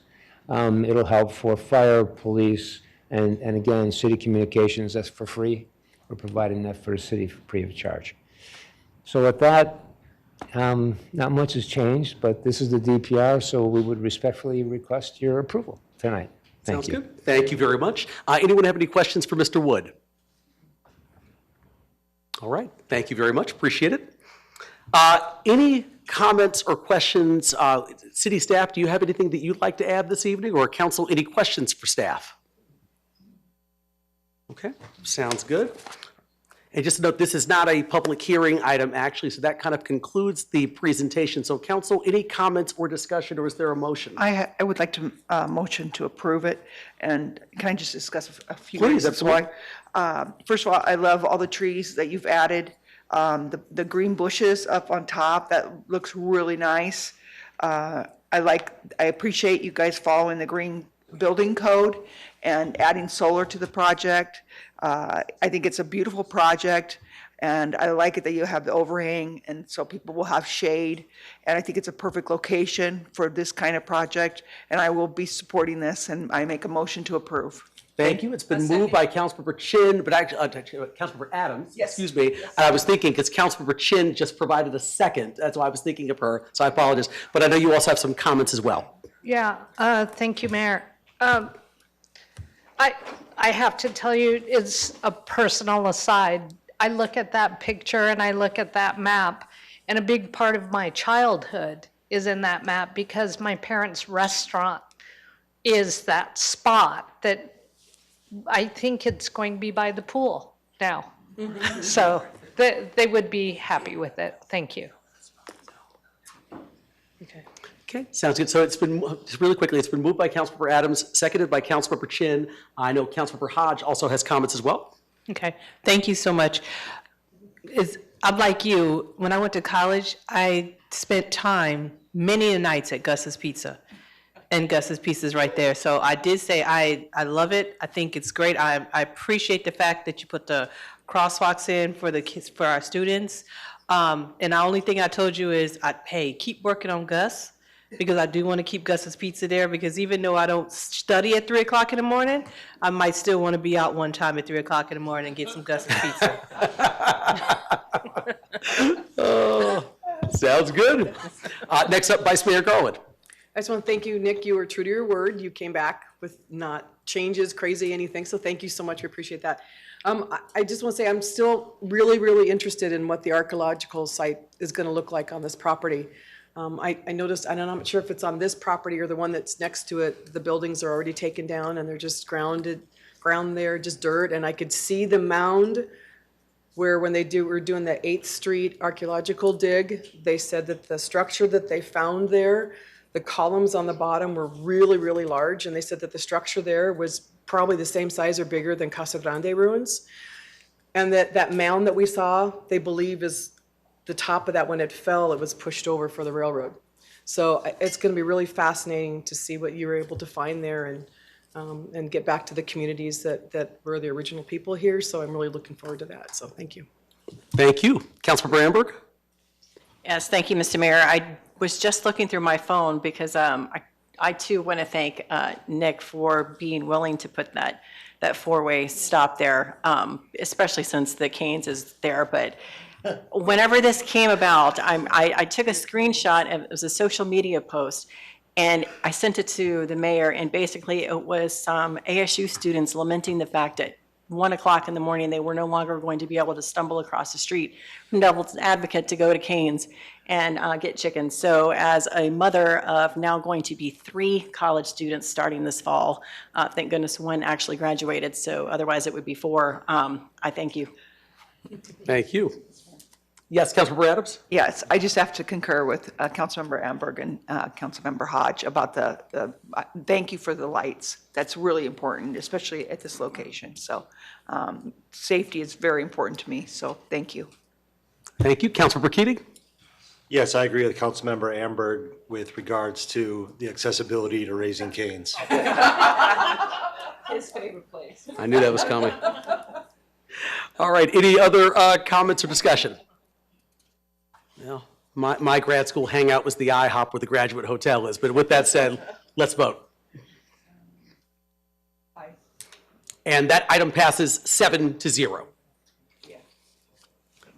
The next item under the section is 8A3, which is to approve a 2-year contract renewal with Paymentus Corporation for a vendor-hosted mobile web payment processing service. I was trying to get over the name Paymentus. Council members, any comments or discussion? It's been moved by Councilmember Hodge and seconded by Councilmember Keating. Please vote. And that item passes 7-0. The next item under the section is 8A4, which is to approve 1-year contract renewals with Allied Universal Services, Team Security, and Wyndham Security Strategies Today, LLC, for armed and unarmed security officer services at various city locations. Council members, any comments or discussion? It's been moved by Councilmember Keating and seconded by Councilmember Adams. Please vote.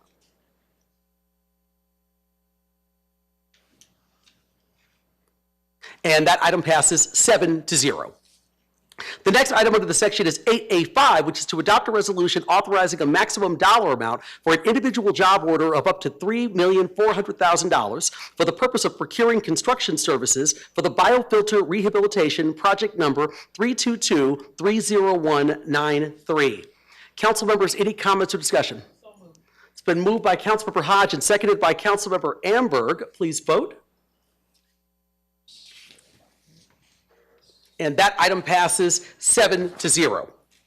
The last item under the section is 8A6, which is to award job order number 3 to FPS Civil LLC for project number 322-301-9E SAI SRO Biofilter Rehabilitation, Southern Avenue and Priest Drive. Council members, any comments or discussion? Motion to approve. It's been moved by Councilmember Adams and seconded by Councilmember Keating. Please vote. And that item passes 7-0. The next section on the non-consent agenda is ordinances and items for introduction and first hearing. The votes under the section will be read and introduced tonight, or I should say the items under the section will be read and introduced tonight, but no substantive votes will be taken. The second hearings and votes are scheduled for July 1st, 2025. The first item under the section is 8B1, which is to introduce and hold the first public hearing to adopt an ordinance for a zoning map amendment from R4 and CSS to MU4, a planned area development overlay to establish development standards and a development plan review for a new 7-story mixed-use development consisting of 105 dwelling units on 0.88 acres for the Marshall on Spence, located at 1026 East Spence Avenue. The applicant is CHA Consulting. Let's see. Any comments from staff on this item before we get started? Okay, seeing none, I guess then we'll look to a presentation from the applicant. Mr. Wood, please come forward. Nice to see you again. Yeah, long time. Nick Wood, Smell and Wilmer, 1 East Washington Street, Phoenix, and I represent Aptitude. So, another student housing project. I don't know why I seem to get all the student housing projects, but This, of course, is student housing central, right along Apache. The property we're here to talk about tonight, of course, is bounded by the yellow rectangular area. It's an existing apartment building, a conventional apartment. It has 38 units in it. All but 3 of them are one-bedroom units. And it's an old apartment building. It's been around a long time. It's kind of long in the tooth. And you can see that there's a parking lot behind it. The parking lot has 34 spaces. The owner of the property has decided it's time to sell. And of course, there are a lot of people interested in purchasing it. And the good news is that my client, Aptitude, was able to put it under contract. The reason I say it's good news is because they are the developer for the Marshall Phase 1 that you can see just north of it, right above it. That property is currently under construction. I think it's up at 4th or 5th level by now. It's a 7-story project that you approved a couple of years ago.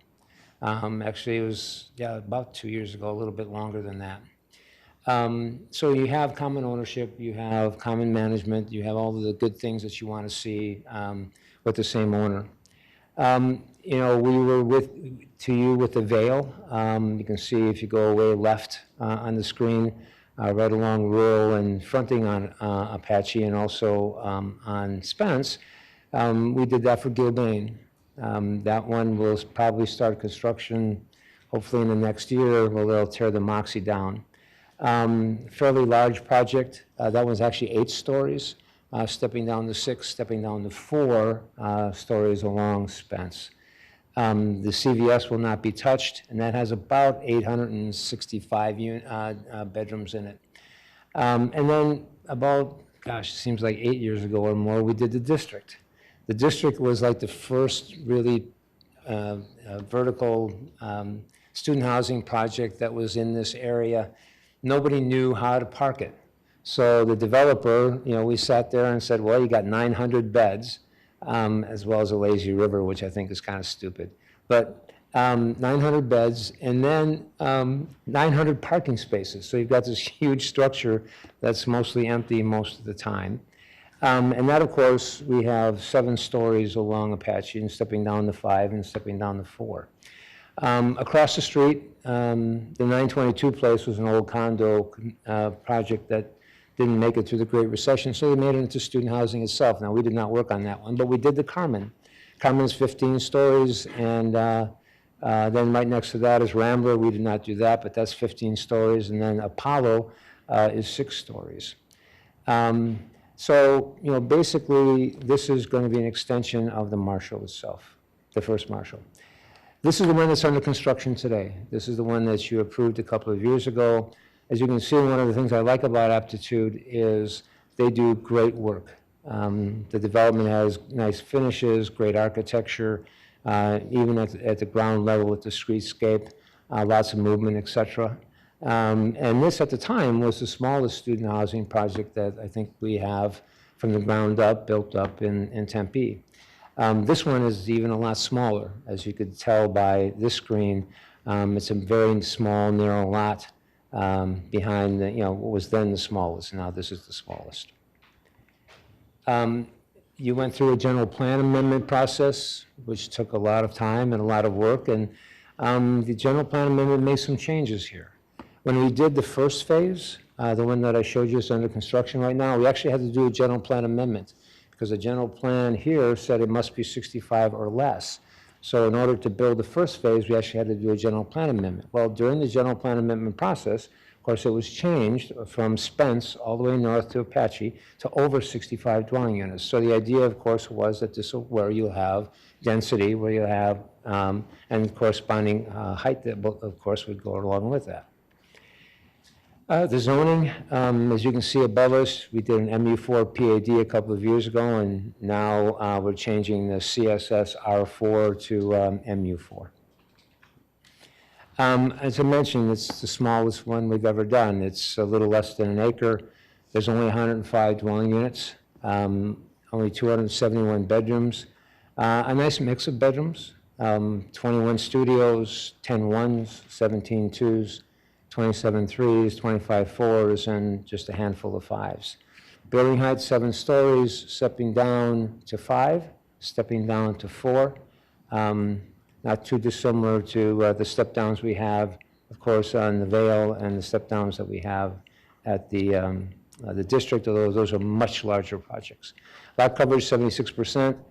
The key is there's only 89 parking spaces, and that's important because what we've heard from the neighbors, as always, is traffic. You know, are you going to add traffic to our lives? And that's a legitimate concern. I mean, we all hate traffic. I know I do. It's one of the reasons I moved closer to my work from where I used to live.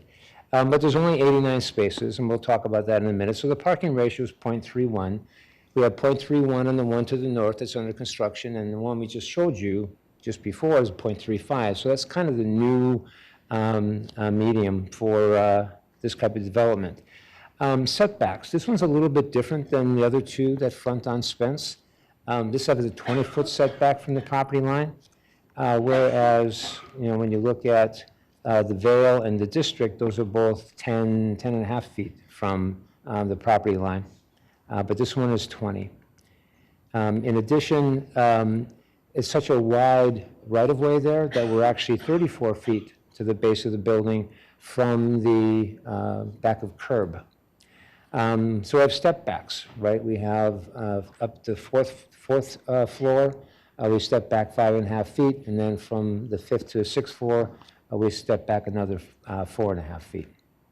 Here's the site plan, again, long and narrow. We have an entrance in and out of the parking garage at the southeast corner. As you can see, it's a standalone building, although it's common ownership, common management. We have a lobby and a mail room. We have a bike room for 130 bicycles to be stored on site. We have 2 levels of parking. The one level is ground level, as you see here. And then, of course, there's a second level right above it for the total of 89 spaces. One of the unique things about this, which you couldn't have if there was any other owner than the one who owns Phase 1, is the connectivity for 2 reasons. One is for cars. One of the things, in order to lessen the amount of traffic that goes out on the Spence, we agreed to a stipulation that we'll talk about tonight. A stipulation basically permits students who live in the southern building, this building, to actually go north through the northern building out to Apache. So if anyone wants to go east, anywhere in the city, rather than go down Spence and then try and work their way around there, they can just go right through the building around Apache and they can go east. Of course, that lowers the amount of traffic that obviously can come out onto Spence.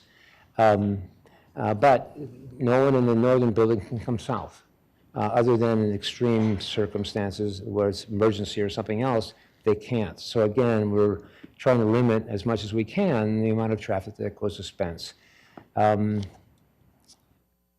This is our landscape plan. Oh, one other thing, we not only have the ability to have cars go north through the northern building, but we also have pedestrian access. As you can see along the right side of the building, that's a sidewalk. And a building comes around the back of the building, and then they can go right through the one that's under construction right now up to Apache. What's important about that is you have a streetcar station just right there. And of course, you got light rail nearby. So now, not only do the residents, the students who live in this building have access to go right directly up to the streetcar and or light rail, but anybody can. It'll basically be open to the public, so people who live down here, now they don't have to go around and they can just go directly up. Here's the architecture. Again, it's a small building.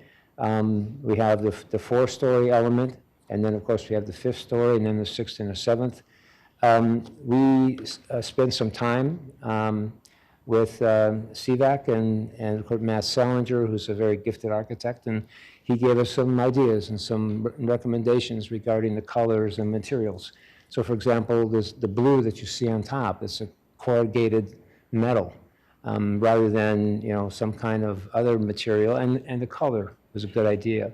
The other thing is, because of the building, even with the step downs, you want to minimize, right, the visual impact of the property.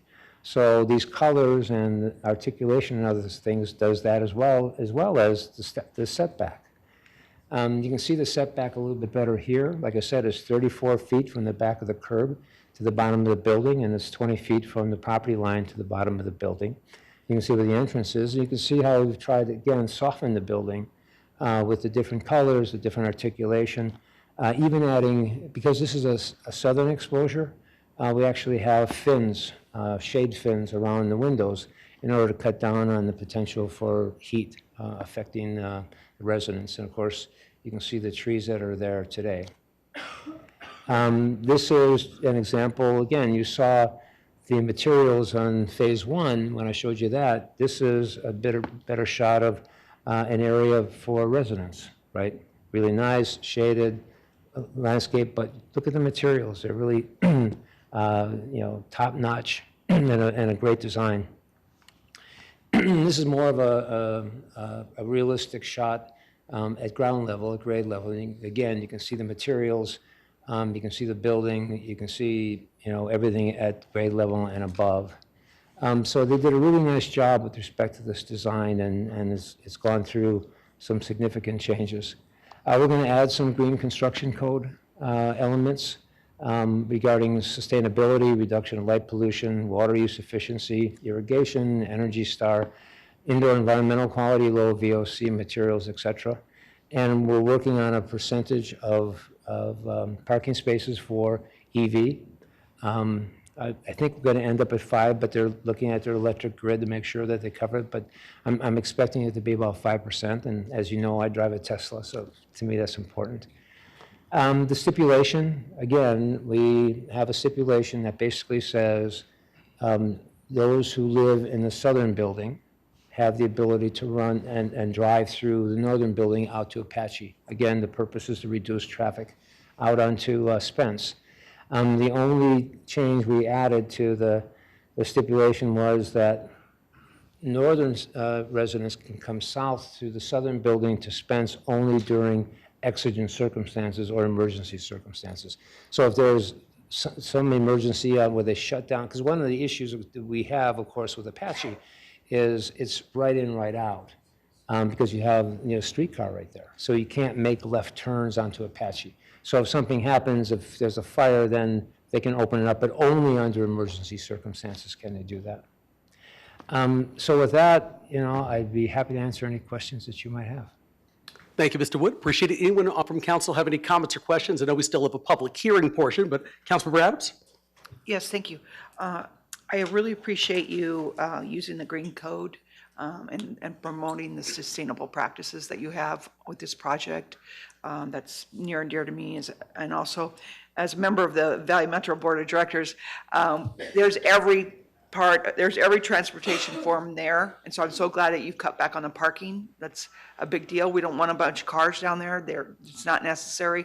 When they can take light rail, they can take the streetcar, they can take Orbit, they can take all kinds of things, Ubers, whatever it may be. So I just really like the fact that you have instituted the things that you have in this project. Thank you very much. Thank you. Mr. Wood, could you go back to the previous slide just for a quick second? Yeah, I just wanted to look at that, at the modification. I'm just trying to understand the proposed modification to make sure I completely get it. So my only question, I know one of the concerns that was raised by some of the residents, and I can get to some of the comments and questions later, but was a lot of the traffic exiting on Spence as opposed to exiting on Apache Boulevard, which is sort of a more, which is a much more busier thoroughfare. Is the proposed stipulation attempting to address that issue by basically pushing the cars away from Spence onto Apache Boulevard, or is it attempting to establish something else? Mayor, that's a great question. Our original design, and maybe I can go back and picture's worth 1,000 words. I'm aware I get paid by the word. Here we go. So as you can see, there was a bright red line at the top of the slide where the driveway goes from this building to the northern building. And basically, we were going to shut that off just to make sure that anyone who lives in the northern building can't come south. Again, with the concern, even though there's only 89 spaces, and obviously 89 spaces in student housing traffic generation is nominal. That's one of the reasons why we only have so many parking spaces. But 89 spaces with students, they don't unlike the rest of us who are in our cars all day, students aren't. But in order to even reduce further the likelihood of cars out on Spence, we agreed to open that up to northern travel, right? Travel going toward Apache. So for the students who live in this building, if they choose, right, they're not compelled to, but if they choose to go north to Apache, they have that automatic access to do that. However, the reverse is not true, unless there's an emergency where the only way for those who live in the northern building to get out would be to the south. But this way, we tried to create something where they end up going north. And that's what the purpose of the stipulation is, to allow them, you know, to go north, but not to allow anybody to come south, except in special circumstances. Okay. Sounds good. Thank you. Appreciate that. And if I may add Yeah, one other please. thing. So when you look at, when we did the district, right, the district, 900 beds, there's driveways on either side of the district coming south to Spence. So those residents in that huge building, the 900 beds, they can either go north or south any time of the day or night. And of course, we took a good look at that in comparison to what we're doing here. And again, thank goodness students aren't in their cars all the time. But yes. Sounds good. I've got a couple of questions, but I'll wait till after the public hearing to ask those. But thank you for the presentation. Anyone else right now? Okay, they'll wait too? Okay, sounds good. Thank you, Mr. Wood. All right, with that said, let me go ahead and open up the public hearing portion here, which is, and actually I should say the public testimony portion. This entire thing is a public hearing. So I'm going to go to, once again, the cards in the order in which I received them. The first speaker I have this evening is Jim Felke. Please come forward, state your name and city of residence. You have 3 minutes.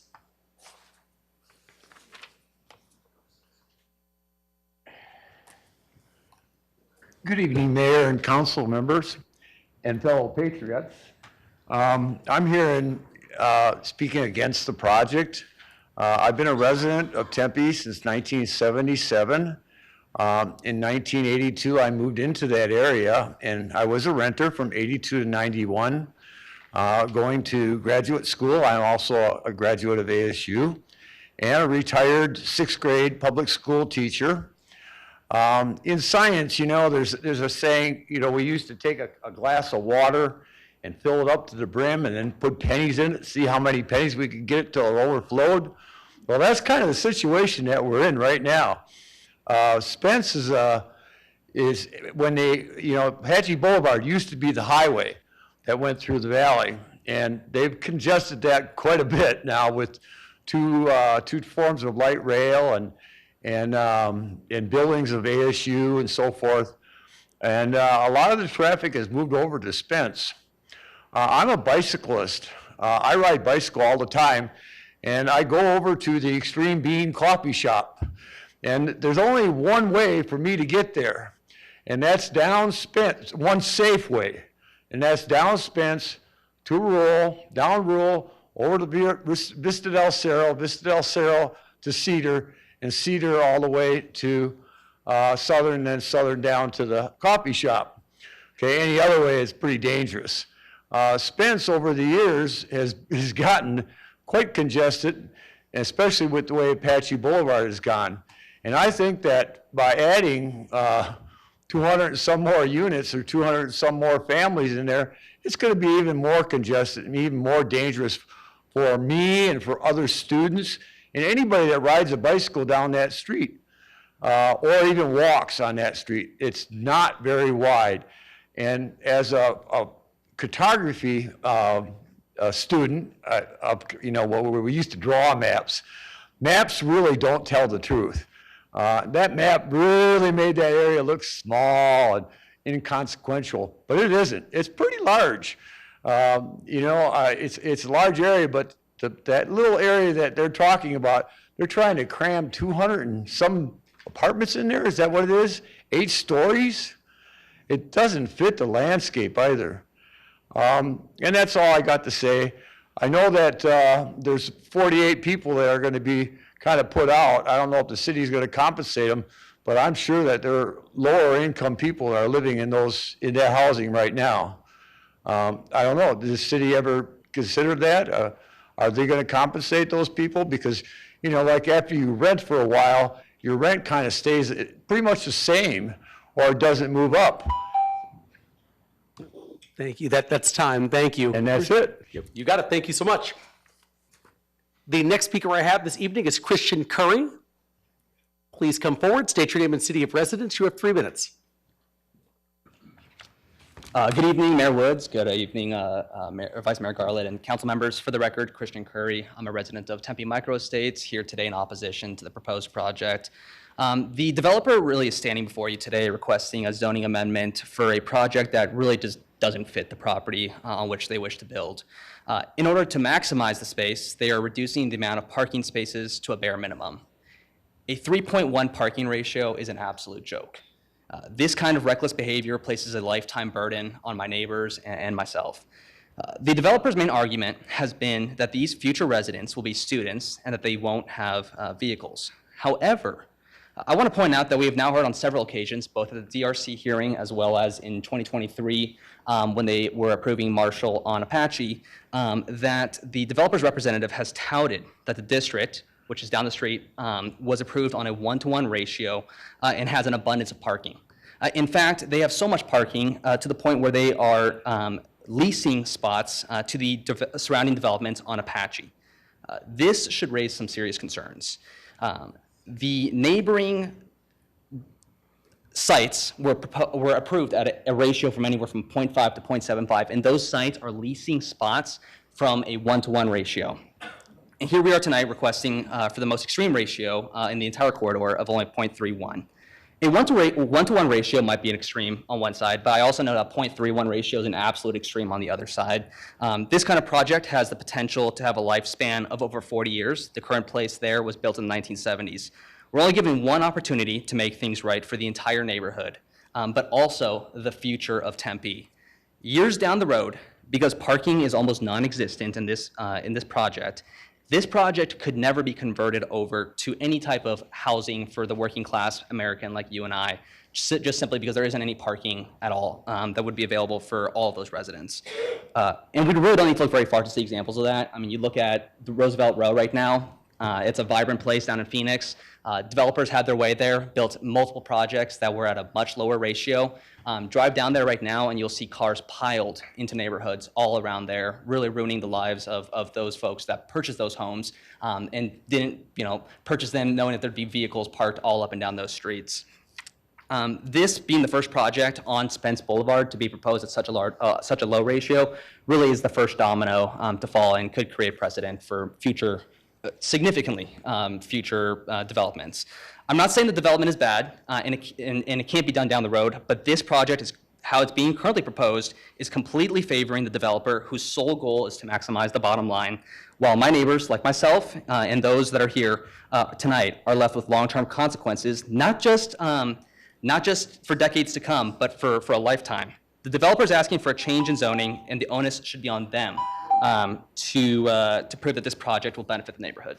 Thank you. Appreciate it. Thank you. The next speaker I have is Matthew Salinger. Please come forward, state your name and city of residence. You have 3 minutes. My name is Matthew Salinger. I'm a resident of Tempe in Hudson Manor, and I have been living there since 2020. Good evening, Mayor and council members. I appreciate the opportunity to speak with you today about the proposed student housing development along Spence.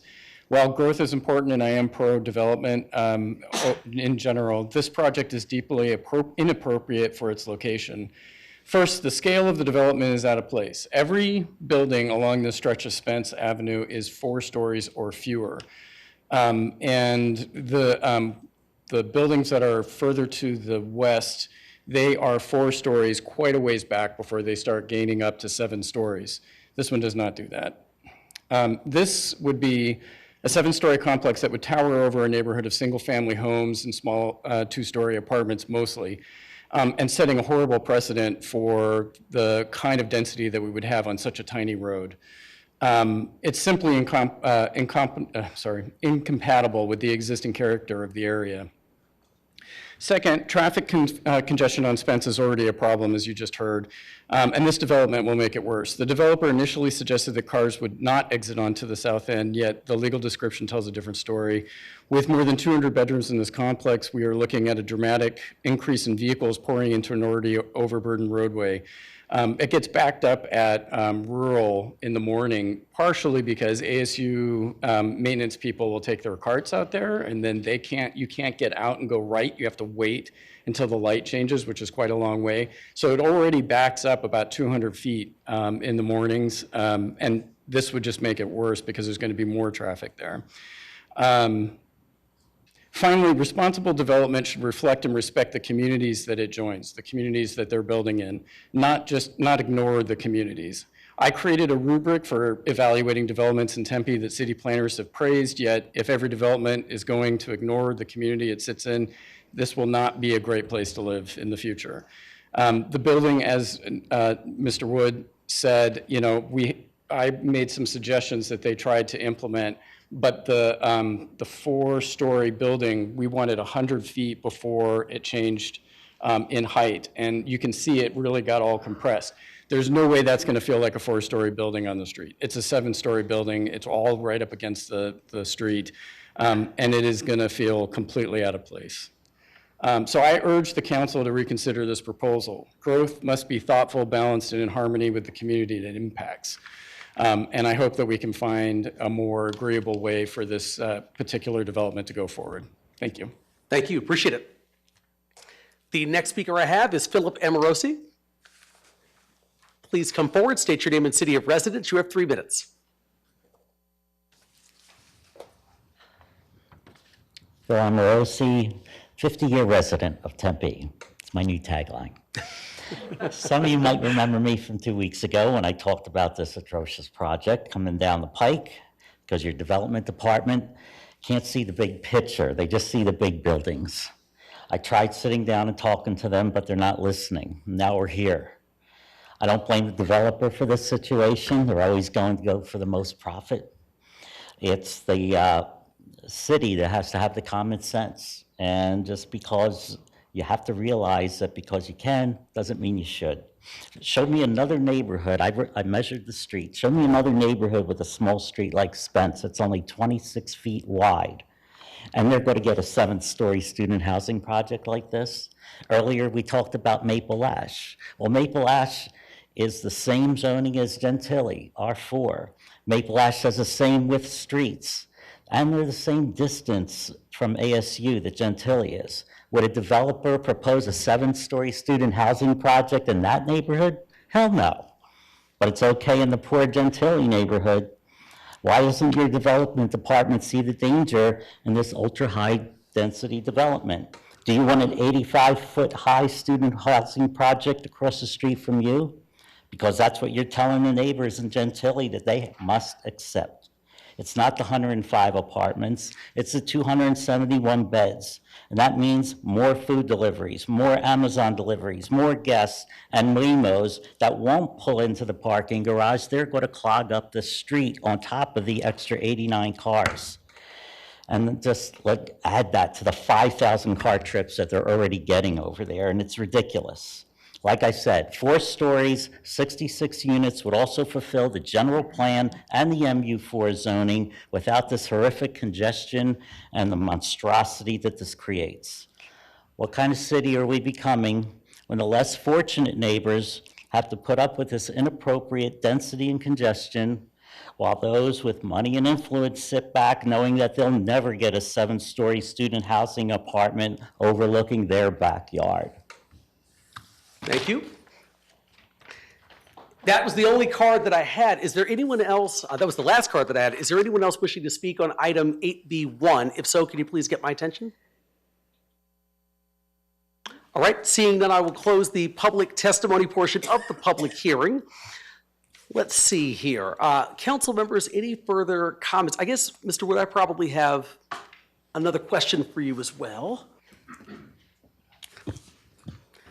So I wanted to make sure we kind of got through the public comment before I asked some of my other questions, because I thought they might echo some of the things that I had a little bit of a concern about, so the height, generally speaking, I know when Mr. Salinger talked about kind of 100 feet back and basically saying that because this is not 100 feet back, even though it's, you technically say it steps down to 4 stories when it gets onto Spence, he's basically saying his feeling is it's not going to feel like a 4-story building. It's still going to feel like a 7-story building because it's still too close to the neighborhood. How would you counter that?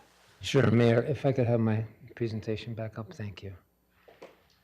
And by the way, it was very kind of Phil and Matt. They gave us time. We did a presentation to the CVAC board in, I think, February. Then we actually got our architects together with them.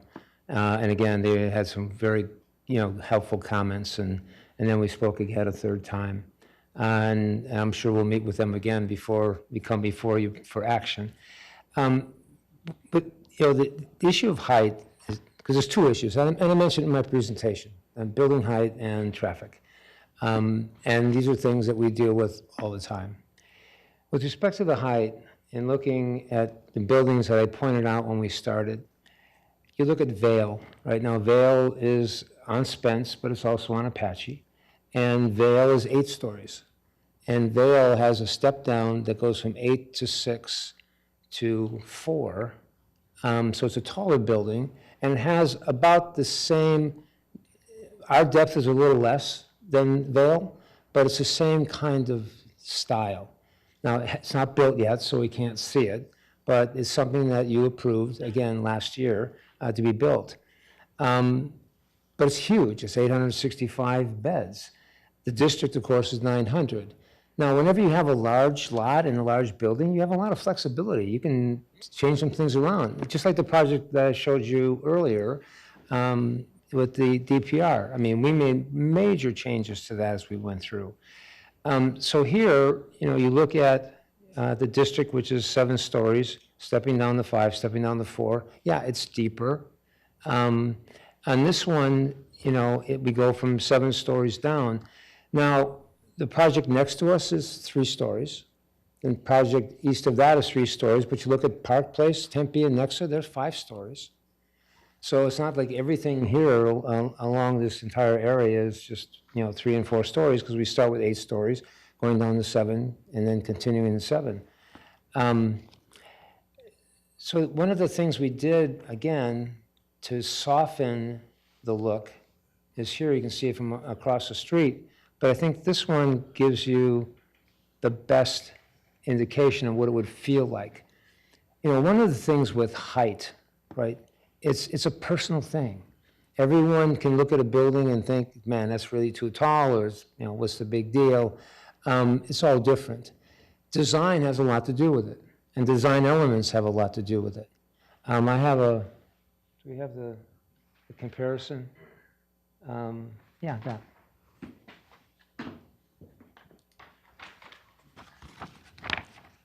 I don't know how to make this work. Is that the Eiffel Tower? It is. No, I thought I saw it from here. So, this is too big. Make it a smaller one. Here we go. This is better, I think. All right, this is a perfect illustration of what I'm talking about. So the MetLife building is in Manhattan. Many of you may have seen it. And then you look at the Eiffel Tower, right? MetLife is an ugly building, in my opinion. It's 830 feet tall. The Eiffel Tower is almost 1,100 feet tall. But when you look at them, right, they feel different. The Eiffel Tower is very elegant, and it's something that you look at and go, wow, it's pretty special. Whereas MetLife building, you wish you wouldn't look at it at all. Well, what we tried to do, again, thank you, if we could go back to my presentation, we tried to do here is soften that look, right? By adding materials, adding color, adding different iterations and depth and articulation and other things. Will some people think this is too tall? Yeah. Me, I don't. Now, again, can we go back and work on it some more? You know me, we always do, right? Until we come to you, we exhaust every possible, detail and try and get to something, right, that I think hopefully will make a lot of people happy. Maybe not all the time, but we certainly give it the effort. With respect to traffic, I heard two things, right? One, I heard you're putting too much traffic on Spence, and the other is you don't have enough parking, you should have more parking, which of course creates more cars, which of course ultimately puts more traffic on Spence. So it's kind of like I'm kind of caught in between. But again, they're all good comments. I mean, I appreciate the comments from everybody here. And I guess, and when we went to DRC, DRC had a lot of the same questions. And of course, they were unanimous recommendation of approval. And of course, we have staff recommendation as well. And one of the things I brought up about parking, right? Christian showed up at DRC, and he and I know each other from other things. But, one of the concerns he raised, which is not an uncommon concern, and that is, if you don't have enough parking, people are going to park in neighborhoods. Well, all of these dots are no parking signs, the red ones, and the purple ones are permit parking only. There are some spaces along Spence where somebody can park. But the bottom line is the way that student housing operates, and not just ours, it's the rest of them. I mean, the district is an aberration. We're parking at 0.5, for example, at the Vale and where the Moxie is. And the idea is, if there's spaces, right, you can bring a car. If not, you don't. But they don't allow people to bring extra cars. They just don't. One of the things a question that was asked of me by Councilmember Amberg was, bless you, when it comes to traffic volumes and what you're putting on Spence, there's the good news is there's actually a building there that's generating traffic today. So let's take a look at what the differential is, right? So basically our project, based upon, again, traffic that now can go north through the northern building out on Apache, we will generate in a 24-hour period 198 trips from our building as proposed. In AM peak hours, which is really when a lot of the traffic happens, we'll generate 4 coming in and 8 going out for a total of 12. PM peak hours, again, 8 coming in, 8 going out for a total of 16. But again, for 24-hour periods, 198 cars. Now the Tempe Palm Apartments, which is one we're displacing, that is market rate housing. So of course the traffic, and our traffic engineer is here if you want to ask her any questions, but basically the traffic from a market rate apartment generates more. Now in this apartment building you have a mix, you've got some students, you've got non-students, you've got a whole mix of people, and again you've got 38 units with 34 parking spaces, but again according to our traffic engineer, that daily trip is 148. In the mornings, they generate 2 in, 13 out for a total of 15. And PM, they generate 13 in and 1 out for a total of 14. So we're adding a net difference in the 24-hour window of 50 trips, right? And in the morning, right, we're adding 2 coming in, but actually 5 less going out in peak times for a total of 3 fewer going out. And the same thing in PM. We're generating, 5 fewer going in, 5 plus going in, so a difference of 2. I understand it's saying, well, there's 221 units, but there's only 89 parking spaces. And that means there's only 89 cars maximum. So we're displacing something that generates traffic now, and we're replacing it now. So we're adding 50 cars in a 24-hour period. Now, Mr. Amorosi mentioned that there's 5,000 trips a day on Spence. So we asked our traffic engineer to actually put the strip out and count. So let's see, make sure I get my numbers right. On February 11th, which is a Tuesday, they put a strip out and counted cars for 24 hours. Total count, 3,717, okay? Of that, 1,806 go east, 1,911 go west, for a total of 3,717. We are adding 198, right, in a 24-hour period. That's nominal, and in peak times, right, we're adding almost nothing. And that's when really the aggravation is, when cars are coming back and forth. So when it comes to what we're actually creating traffic-wise, it really isn't a lot. And, you know, we've been asked to look at some other things that manage traffic, maybe even reduce traffic out on the Spence more.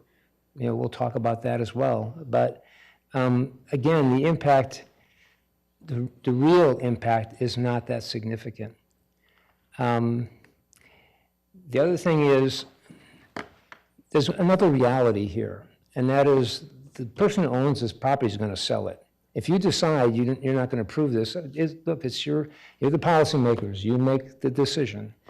But then it's going to go to another developer, right? Because it's an old building, it's got to come down, it's going to be replaced. And if it's not going to be student housing, it's going to be market rate housing. Market rate housing generates a lot of traffic, certainly a lot more than student housing does. If that happens, there's several problems. Number one, you don't have cars being able to go through the phase one project out to Apache. And number two, there's no pedestrian traffic that can go that way either. So I asked our traffic engineer to give us an example. If a developer came in here and said, we'll do 3 stories, 80 units, that's it, right? Should make everybody happy. 80, and of course it'll be more, trust me. But I want to, you know me, I'm conservative. So 80 dwelling units. 80 dwelling units, market rate will generate 310 trips in a 24-hour period, right? And they'll generate more. That's just 80 dwelling units. 80 dwelling units will generate twice the traffic that's there today. For us, they'll generate 112 more, but they'll come with more than 80. They'll come with 100. We have 110 units, right? And for us, you know, it's a lot of bedrooms and things. So, you know, it's one of these things where there are choices, right? And I always tell my kids, life is full of choices, right? Everything from the easy one, getting up in the morning and dressing yourself. Of course, for me, and my wife does that, so I have no taste in clothes. She picks them all out. But there are also major ones as well. But whatever choices you make, they should be thoughtful considerations, and the decision should be based upon information and make informed decisions. So here, yeah, it's tall, but it's not the only tall building, right? We've got 8 stories at the end. We've got 7 and with a step down. This is 7 with a step down. So again, height is, but we're 34 feet back, unlike the 10 feet back from the other 2. Yeah, I mean, it's 4 stories for the district, but it's 10 feet away from, you know, the property line. And the same thing with the 8th story that's on the corner. But really, at the heart of all this is traffic. And the traffic generated by 89 cars, we've just showed you that it's just not a lot. So I'm sorry for the long-winded answer, Mayor, but I wanted to just, you know, go through those considerations, and thank you. Thank you. Vice Mayor? Okay, so I have a couple things. Thank you for that explanation. So the first thing is, I sat on that street 4 times in the last 3 days at different times of the day to see what the traffic looked like. And I think part of the traffic, even though we know what the numbers may look like, it's the perception of what is going to happen to that street. And I saw people pulling over, letting somebody else out, and the traffic going slow to let one car go because the other one's coming. I saw that. The other thing I saw was an Orbit that stopped at the light on Rural, and there was another car that was in the right-hand turn, so they were going to turn right on Rural and go north. And I'm assuming the perception from the Orbit driver, he didn't pull all the way up to the front of the intersection. He sat right behind that car. To me, I'm thinking, well, he even realizes that that's kind of a small area. The Orbit stops is another thing that I think causes a little bit of the congestion there, but it's a good thing to have that Orbit there. But I think when I look at that road specifically, I think about that perception of how much more traffic is going to be on there. And if you sit down there for a while, different times of the day, you can really see what that traffic is going to look like. So that's one thing. The other one is you had said that the step back on the Marshall is just a little bit smaller than the Vale. And I went back and watched when you presented the Vale. The step back for the Marshall is 5 feet 6 inches, and the next step back is 4 feet 6 inches. So that's 9 feet. The Vale is the first step back is 13 feet, and the next step back is 25.9 feet. So that's a considerable difference in the step back that I can see. So when I was sitting on that road and I'm looking, as somebody else had said when they came up, is that they're all 4 stories right there.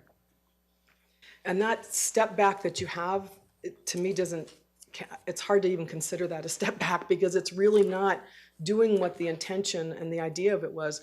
When I watched you do this presentation on August 26th, you had said how important it was for you to have that far of a step back because it was respectful to the neighborhood.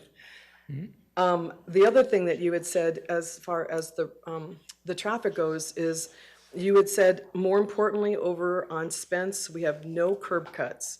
In working with staff, it was very important to keep curb cuts off of the residential street. And so that, when I heard you say that, I'm like, well, that's kind of like what we're talking about. You didn't want to add any additional traffic there, which I appreciate. But it's that you have the intention and the understanding of any other additional traffic on that road to be a lot for that community. So those are my 2 concerns. The first one is the perception and the idea of the traffic on there, as you had mentioned, so thank you for saying all that. But the other one is really those step backs are really not step backs to me. Yeah. If you're going to do it, you're going to really need to make them set back, because I got out of the car, and if you're standing on that corner, the 4 stories, 5 feet and 4 feet are not going to really make a difference. You might as well make them go straight up. So I think it would be nice to maybe think about that in consideration. And Councilmember Adams had said this a couple times tonight, how important it is to listen to the residents, and that you wonder how the residents, I want to know, have you reached out to those residents on the south side of Spence? They're not, I would assume, I would not expect them to be coming here to our meetings, but I was wondering if you guys have reached out and talked to them at all about what you're planning on putting there. So that's all I have. Yeah. So a little bit, if I may, Vice Mayor, with respect to the step back? The step backs. That is an 8-story building, right? So it's a lot taller, and it's more massive, and there's 835, bedrooms in there. So that's one of the reasons why it was so important not to put another exit onto Spence, just because I think we were parking at 0.5. So basically you got 400 some odd parking spaces. That would be a lot of traffic going. But I appreciate your comments. Again, it's one of those things where it's visual, but that vision also has a feel to it. So so I appreciate that very much. Thank you. Thank you. Councilmember Chin? Thank you, Mayor. Mr. Wood, you may want to pull up a rendering with some streets. I think maybe when the mayor was asking, and that picture that you showed might work. With the dots? No. Tell me when to stop. Maybe this. Let me ask the question. Yeah, that one's probably better. I share the similar concerns to Vice Mayor Garland's setback and perception. Perception is what we're dealing with in many cases tonight, right? Always. So I noticed that, and I shared some of the same thoughts on the Vale, the district, and now the Marshall, and the setbacks and the use of those. My question starts with, you are requesting for this to be changed to an MU4 zoning. What is your plan for the retail part of the project? Thank you, Mayor, Councilmember Shin. It's 120 square feet, and the idea would be to put an ATM machine there. It's such a small site. There really isn't much room for much more than that. Okay. But thank you. Now, go back to that one picture. So the entry point and for the people in the south Yes. building, Marshall South, Yes. right? Where would delivery and ride share, where would the trucks go? Mayor, Councilmember Chin, if you can follow the arrows where it says parking entry, you follow the arrows in, and just as you see with the words fire lane, to the left of that, there's a turnaround, and that's where you would have pickup and drop off. So they're coming in on Spence That's correct. each time? Okay, so that's for ride share and delivery, and let's say people are moving in. Yes. Okay, and I will echo my colleagues who have shared concern and our residents who share concerns about, it's not just the in and out traffic, it's the day-to-day when you have those unplanned traffic stops that slow everything up. When you need to pull over and have somebody let out of the car, the Waymo that comes in that seems to take longer than most other cars, right? But it's also delivery. That's a very common bit of traffic, or the cause for traffic in many areas. And you have an audience there that are the primary targets for all of those services. And if they don't have cars themselves, they will be ordering the car service. So I think you need to account for those also in the traffic plan. This is why I like to ask these questions in the first read, to give you a chance to work more closely with staff. And if I may say, our staff is here to help both the residents and you find some common ground to work together. The reason why we have the process to vet out the different details and the concerns of both the neighbors and our concerns before we get to a decision is through this, through public input, and through the DRC. Staff exists to help engage all of us. They're not ones to adjudicate and make decisions and opine on decisions on projects. They do a great job of advising, and in staff review provide input, and they listen to the neighbors also. But the reason why we go through this process is so that you get input, the neighbors have an opportunity for input, we help shape something that works for all of us.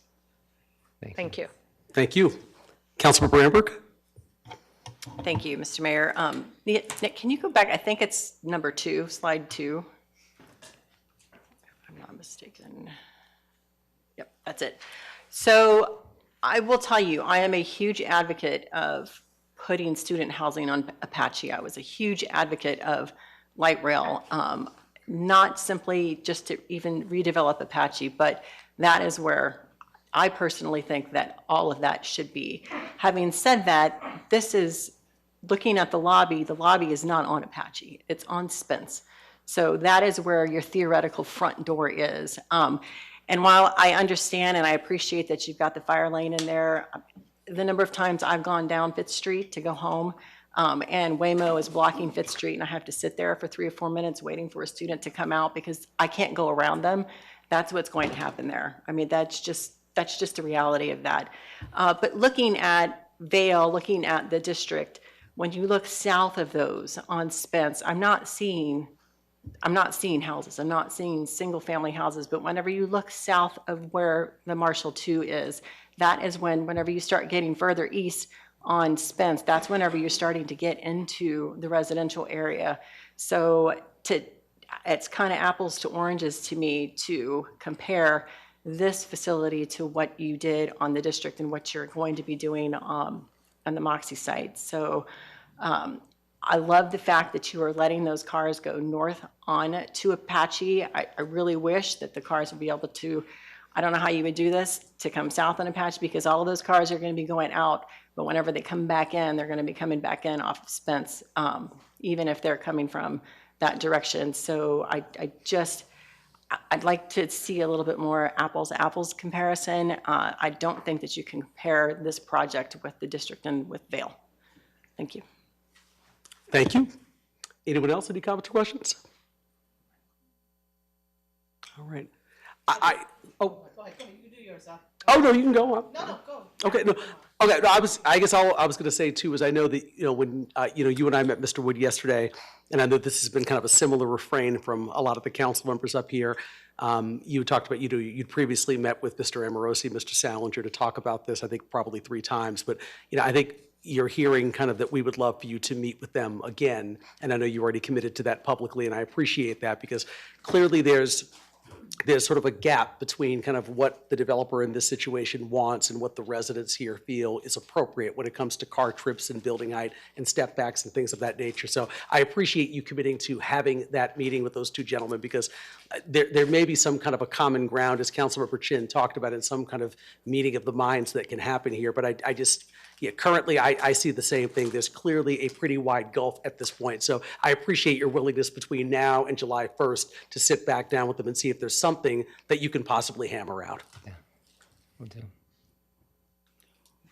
do. Okay. Councilmember Hodge? Okay, so for me, I feel that I'm like with Councilmember Amber. I try to make sure that more student housing is around the Apache corridor because of where the location, the light rail, everything, and try to get them out of the neighborhoods as much as possible because that's what we get a lot of complaints on. My only thing is, I can't. Is there any room? Because I do hear now. I hear my constituents. Is there any room that we can kind of push it back from a little bit more? Is that something? Is that a negotiable conversation? Mayor, Councilmember Hodge, everything is negotiable. Okay, that's what I wanted to hear. And the second part is the traffic. Is that negotiable with the Spitz? Because I think that's where the nail hits the road right there. It hits it. That's where the niche is the traffic on Spence. Mayor, Councilmember Hodge, everything is negotiable. Okay, that's what I need to hear again. So those are 2 things because I get with Phil. Phil's been a longtime friend and he can go, he can tell us when he's mad at us and then, we'll be friends tomorrow. But also, maybe. But also, I understand both sides of the coin. I get what they're saying because Spence is very narrow. But I also get the fact that, that we do need student housing. So there's that crutch on both sides of that. So I'm like with everybody else, if you can go back to the drawing board and talk to them and with our city staff, I guess I'm looking at you guys. So we can all get that maybe conversation more together. I know, they're looking at me now. So I just want to, because I really want to see success. I don't think all 7 of us do. We all want to see success. So thank you. That's all I needed to say. Sounds good. Thank you. Anyone else on council? Any other comments or questions for Mr. Wood? All right. Sounds good. See you next time. Wonderful. Thank you very much. Appreciate the presentation. Just want to reiterate the second and final public hearing on this item is scheduled for July 1st, 2025. The next item under the section is 8B2, which is introduce and hold the first public hearing to adopt an ordinance amending the zoning and development code consisting of new land uses for agritainment, data centers, and extreme water uses, and within the MUED zoning, and clarification to smoking establishment and tobacco retail land uses, tattoo establishments, updates to security plans, and definitions. The applicant is the city of Tempe. Council, any questions for staff on item 8B2? All right, seeing none. This is also a public hearing, so I'm going to open up the public testimony portion of the public hearing right now. I have one card here, and it's from Mark Anderson. Please come forward, state your name and city of residence. You have 3 minutes. Hi there, Mayor, Vice Mayor, council members. My name is Mark Anderson. I am a Tempe resident and business owner. I just wanted to voice my support for the new zoning district, specifically the agrotainment district. As we all know, Tempe is the city for innovation, but there is also the strong push in the community to maintain the city's unique history. A modified agricultural zoning option will be a big step in advancing both of these goals. This would give local business owners and incoming developers another way to preserve and honor Tempe's agricultural origins while encouraging innovative commercial ventures through adaptive reuse.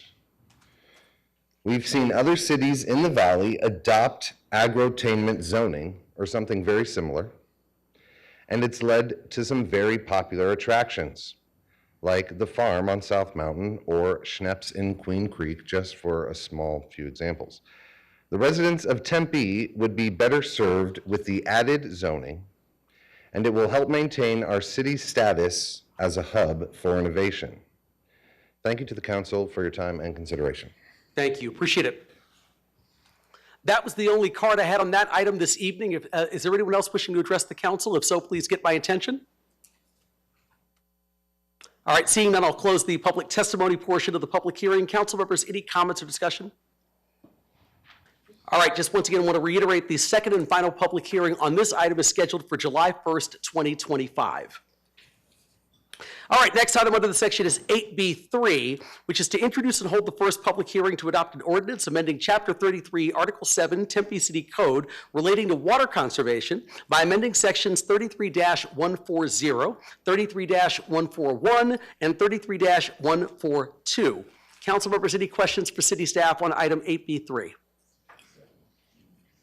Okay, this is also a public hearing item, so I'm going to open up the public testimony portion. Is there anyone wishing to speak to the council on this item? If so, please get my attention. All right, seeing none, I'll close the public testimony portion of the public hearing. Council members, any final comments or discussion? All right, hearing none, the second and final public hearing on this item is scheduled for July 1st, 2025. Next up, the next item under the section is 8B4, which is to introduce and hold the first public hearing to adopt an ordinance amending the Tempe City Code, Chapter 5, Amusements, Article 1, related to in general by amending Section 5-2, Special Events, and amending Chapter 23, Parks and Recreation, to update rules related to parks and recreation.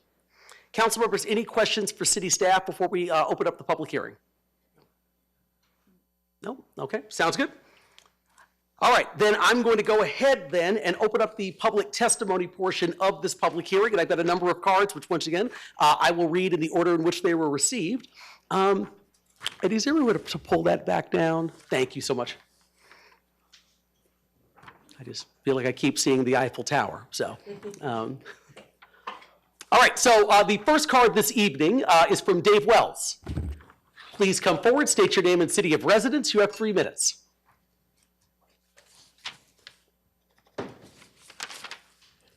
I'm Dave Wells. I live in Mesa. And I just want to remind you, we're talking about people here. And I met a guy named Jason today. He held a sign that said, spaceship crashed, need parts, too expensive. He's unhoused. I introduced him to the New Meal Deal, gave him a membership card, and told him how to get there on Sunday. I'm a member of the Tempe Monthly Meeting of the Religious Society of Friends and one of the founders of the New Deal Meal, which was designed to provide an opportunity for the housed and unhoused to interact with while providing food, water, clothing, and connections to services within the bounds of the existing special event ordinance at Moore Park. Despite the faith community originating outreach to the city manager to reach a long-term solution, the city instead never seriously engaged the faith community, eventually usurping the meetings and leading the whole group, that was at least half city staff, on a brainstorming effort for all the ways one could help the homeless besides working at Moore Park. If you know little about those chronically homeless, you might be fooled into thinking this was productive. We weren't. In the middle of it, Ron Tapscott was cited on the city's contention that the New Deal meal violated the special event ordinance. When confronted that this undermined the work of our prior meetings, we were told, no, the agenda isn't changing. If you're not comfortable participating, you can leave.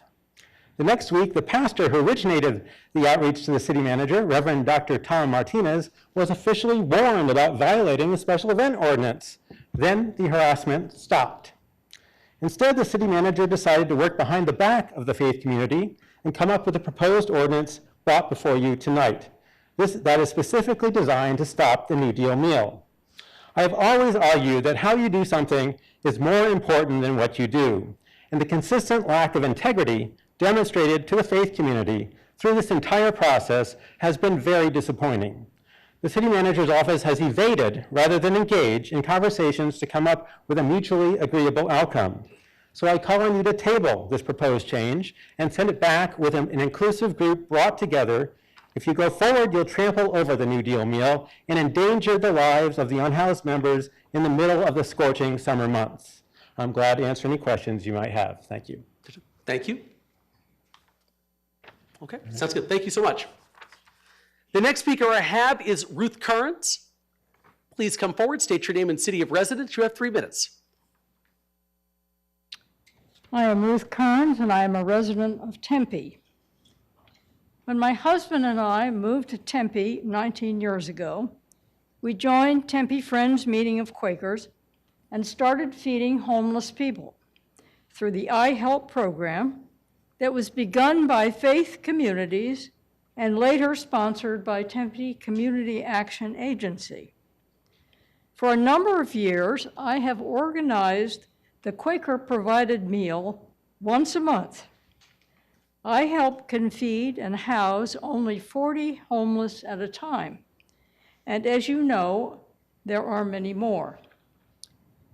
The city has greatly expanded its work with the homeless in the 19 years I've lived here, but we need to do a better job of working together.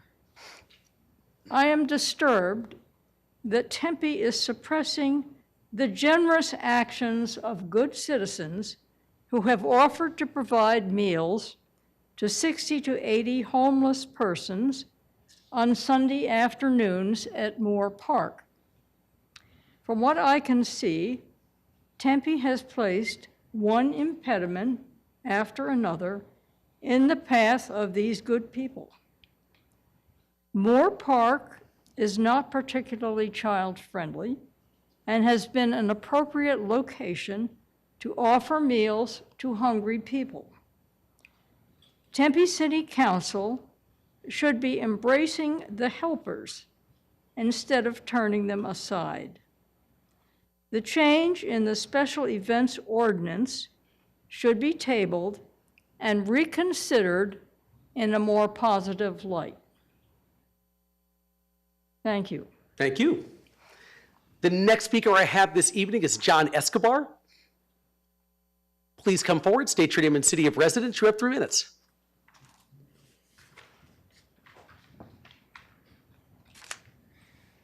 Good evening, Mayor Woods and members of the council, and thank you for the opportunity to address you. My name is John Escobar. I currently live in Gilbert, where I'm taking care of my father who has terminal cancer.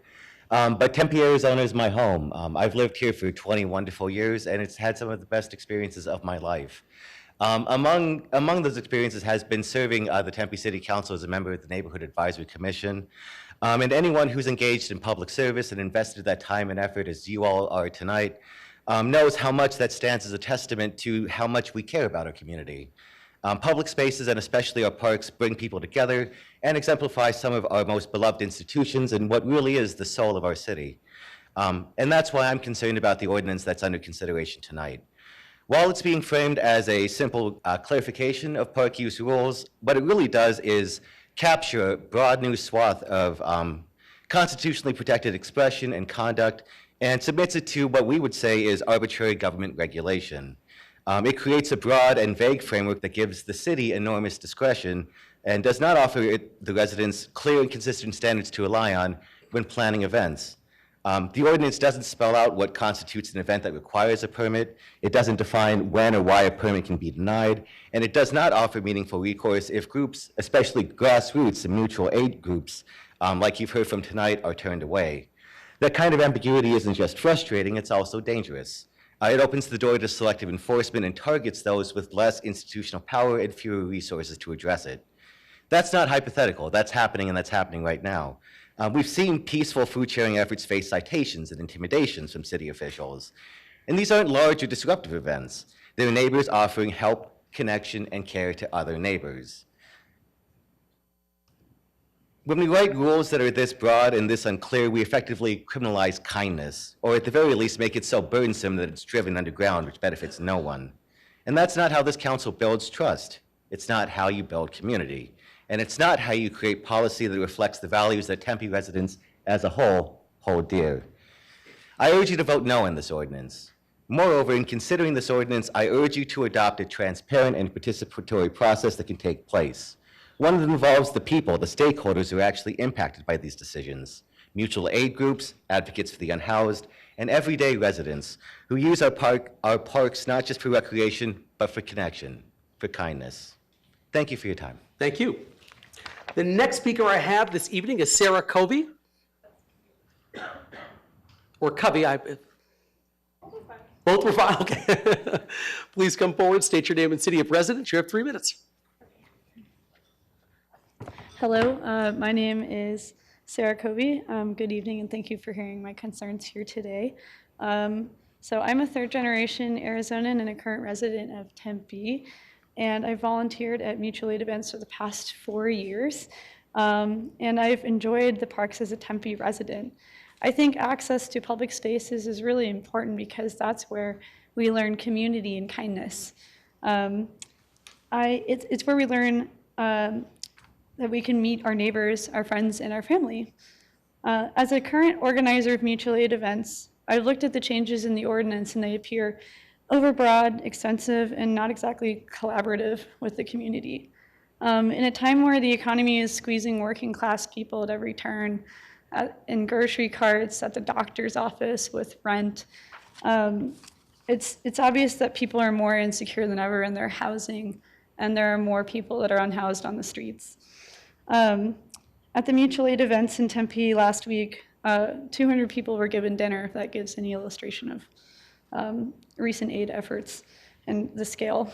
So like I've noticed looking on like Tempe government websites that there's maybe only 40 beds available to sleep in a night, and that rental assistance from the city has run out for people.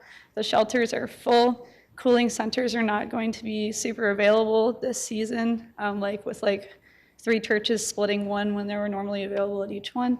I understand that the budget has been kind of hard recently with cuts, but I would think that if it appears that the city doesn't have the budget to aid people, why not collaborate with good-willed residents who want to help? I'd like to know also what safety means in this regards, because at the events I've been at, I haven't really seen altercations much of ever, maybe 2 times in the past 4 years. And I would think that if public spaces are not welcome for people to get services and aid that they need, just even from their neighbors, that they would be driven to private spaces to seek out those things, especially in extenuating circumstances like heat or in poverty. I would think that it also, aid events also help prevent inmates and hospitalizations. Just a couple weeks ago, I watched someone at an aid event have to be taken to the hospital for heat exhaustion. So I'm just confused as to why there's more regulations going into helping people as just a working class person myself, organizing others to do that. Sorry, I'm trying to put my face in here. Overall, on this measure, I'd like to encourage the council to vote no and collaborate with the community. It's the kind of representation that I want. That's time, I'm sorry. Yeah, no, that's okay. I thank you guys again for listening to what I have to say. I do believe in the city council, and I would like a people-first solution, so thank you. Thank you. The next speaker I have this evening is Stephen Kissiel. Please come forward, state your name and city of residence. You have 3 minutes.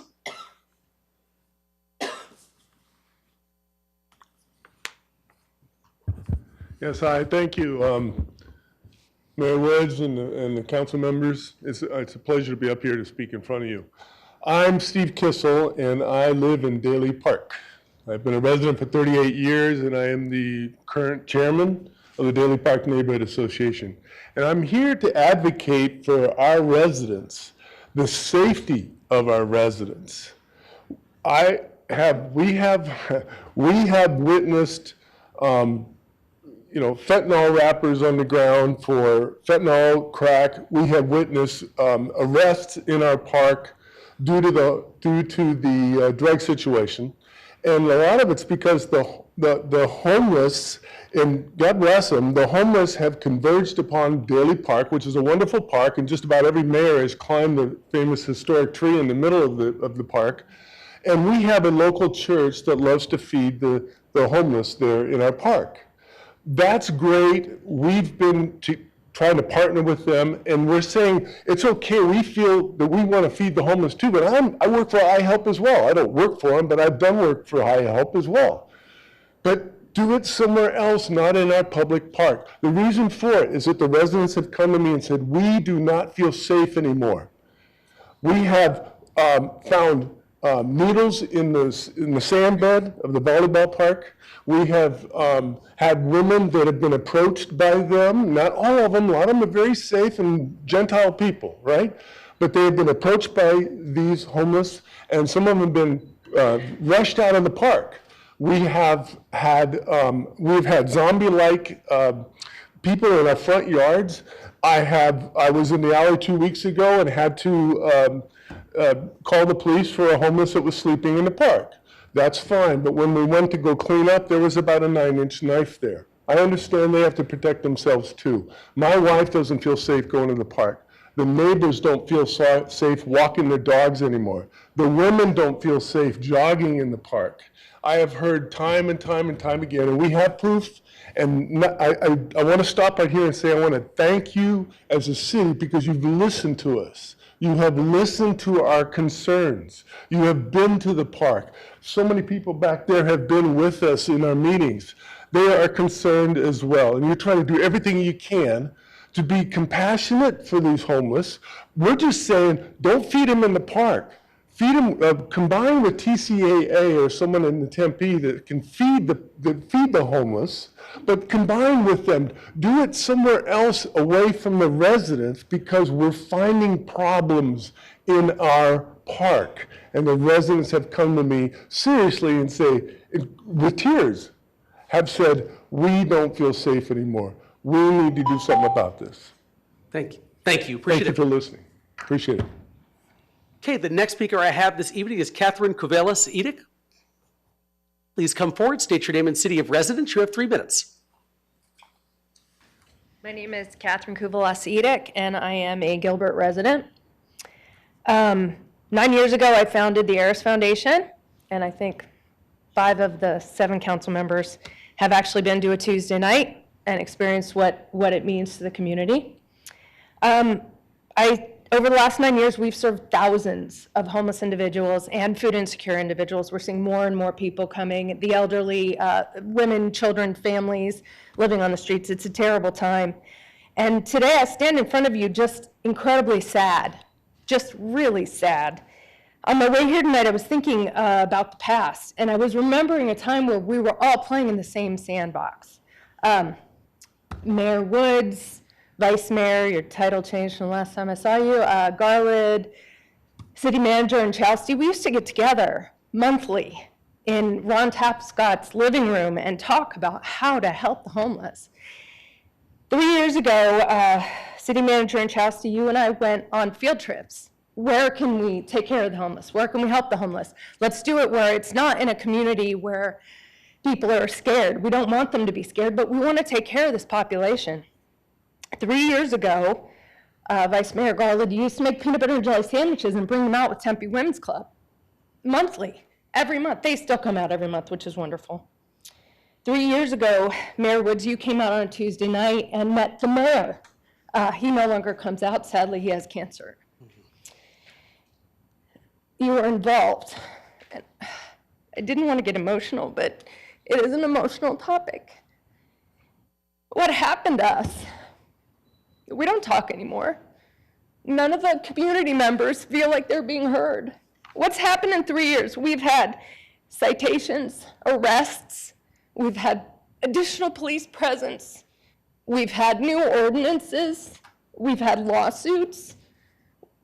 This isn't doing any good for anybody. The pig count went up. Well, how many millions of dollars have you invested? The numbers are going up. Until we start to work together to try and solve this problem, nothing's going to get better. I don't want it to be us and you. It shouldn't be that way. We are trying to do good in the city. We are trying to do right by the neighbors. We are trying to do right for the homeless population, and I don't want to fight. I have purposely not come to these events because I am emotional about it. And I didn't want it to be me versus you. That's never what it's been about. We want to work together. This isn't the way to do it. It's not the way to do it. Please, please just come back to the sandbox, right? We can all get along and do what we need to do. You can keep the neighbors happy. We can keep our neighbors happy. Just please, please reconsider. Thank you. Thank you. The next speaker I have this evening is Alex Monti. Please come forward, state your name and city of residence. You have 3 minutes. Yeah, hi, I'm Alex Monti. I'm a 5th-generation resident of the Valley, and I have worked with New Deal Meals, and I've also been coming here pretty often to speak on this particular topic of targeting mutual aid organizations targeting the homeless. It's very clear that the city and city manager have a vendetta against the unhoused people on the street, and the mutual aid organizations that are attempting to provide resources to them. If you don't know, the city is currently being sued by several Tempe residents and the Pacific Legal Fund because of their discriminatory actions against these mutual aid organizations. And their response has been to remove the grills at Moyer Park. Petty, childish. I can't even get into the details of that, but you're welcome to come ask me afterwards about some of those. They're closing more cooling centers this summer, which will mean more death. I mean, let's be honest, most of those deaths will be unhoused, as we know from the numbers. You're now rewriting the event permit requirements specifically to target these organizations. I don't know what this power struggle is. Like, you know, we have heard, we used to be a more collaborative city. I have my suspicions as to why that's no longer the case. And I'm wondering why, with the performance of the city with the unhoused is going down, right? I mean, our numbers are up. We're having more police violence against the unhoused in the last few years.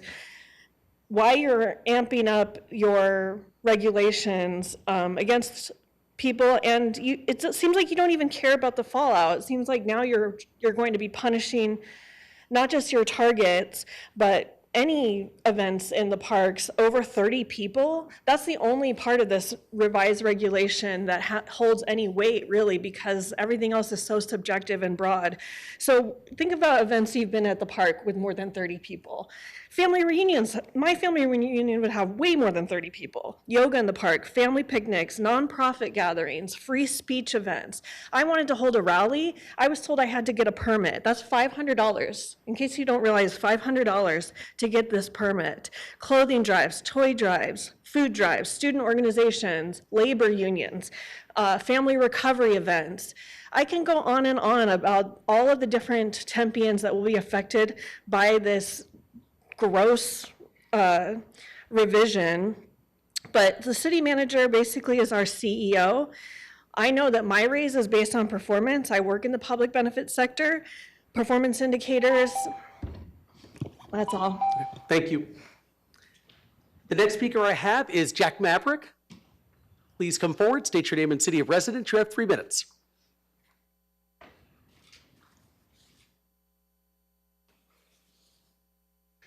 Hey guys, my name's Jack. I live in Tempe. As you know, I'm an internet troll. We're here to have some fun. This new ordinance update is very, very, very typical of the city of Tempe and the way you guys operate. You guys have told people that this is because we haven't updated the ordinances since the 60s, and the population of Tempe has grown, and so this is just a common sense ordinance to make better use of our parks. But we've been here through these meetings where you're like, hey, we're not gonna remove the art from Danell Plaza. We don't plan to tear it down. There's nothing scheduled. We just want to remove the art, and then we'll tear it down later, right? Even tonight, you have said that the issues that people had with Rosa's raise is because she's a woman. The issues that are raised and the issues that's in the newspapers is that you guys appointed Rosa without proper oversight. And so it's this twist and this obfuscation, this manipulation of the narrative where it's just like, hey, we're just funny little guys, we're just tweaking the little things. And it's not what you guys do. You hide behind that to hide what you guys want to do. This is clearly targeted at people like, AZ Hugs and the New Deal Meal who are trying to feed the homeless in the parks. And as much as I care for the homeless, as much as I care for people who are struggling, I care a lot about our right as citizens to take care of each other.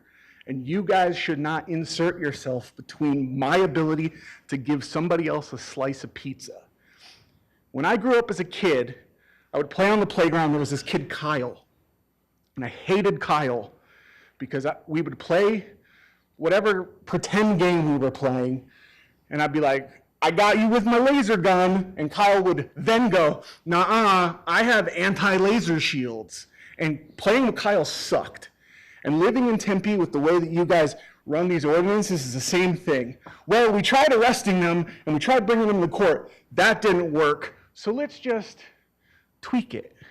Let's just hide it.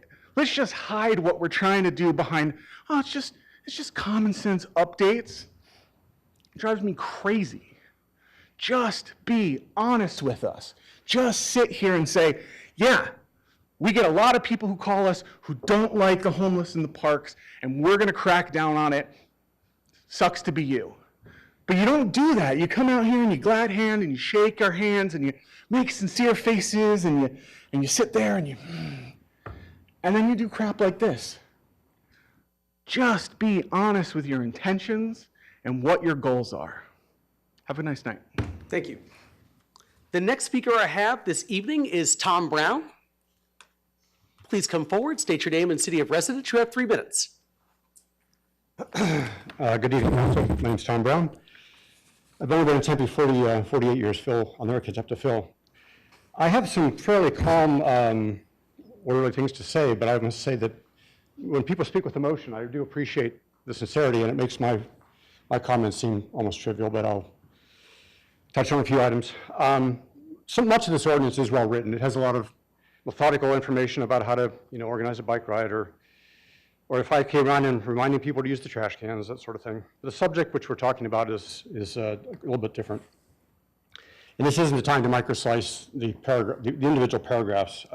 People have spoken rather well, I think, about some things that are disturbing. I would just comment that 60 days to plan a picnic for your Little League team, if you're gonna have more than 30 people, it doesn't work. That alone is peculiar, and the cost is peculiar. There perhaps are other ways of solving some of these things, and I certainly appreciate the safety concern. A crime's a crime, and we need to manage things and make it safe for everyone. The big picture, though, is that things are tightening, and that's what I hear people reacting to. I'll kind of repeat what I said a few months ago. People want to feed people in the parks for a variety of reasons. It is to help people. We, and I mean we, me, everyone in this room, should be making it easier for that to happen, not difficult. Because this is kindness in action, and the world, for heaven's sake, needs kindness. Not everyone on the street will be comfortable in city-sponsored or highly structured events. So please don't say we already have methods of feeding people here and there, so we don't need more options. A wide variety of options, a wide variety of events will reach more people, and people will need help. So to repeat what I said a few months ago, the parks are for people to use and enjoy. That includes people who need help, who maybe need a meal, and people who want to help deliver that meal. It's their parks too. Homeless people are here in our city and in almost every city in the nation, trying to push this issue to another location does not eliminate it. So again, restudy this and choose to be kind. Thank you. The next speaker I have this evening is Ken Jacobson. Please come forward, state your name and city of residence. You have 3 minutes.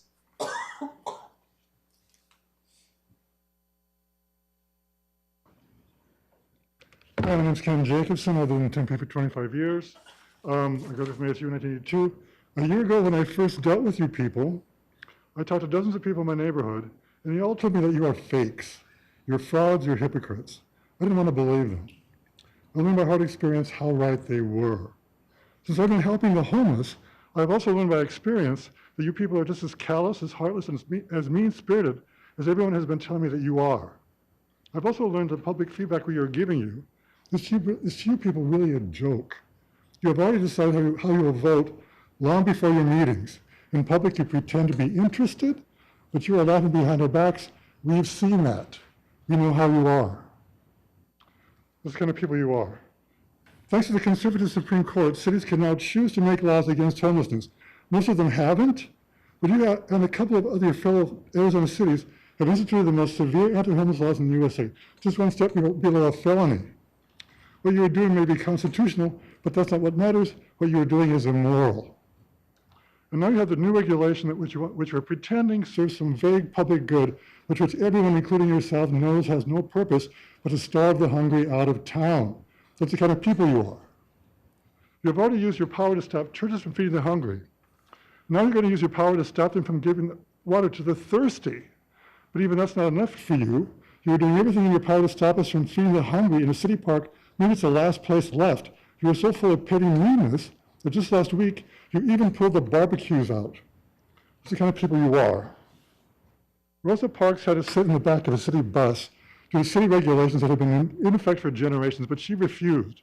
She intentionally broke the law. Martin Luther King was thrown into prison for intentionally disobeying Birmingham's law against demonstrating. From his cell, he wrote, quote, "One has a responsibility to disobey an unjust law.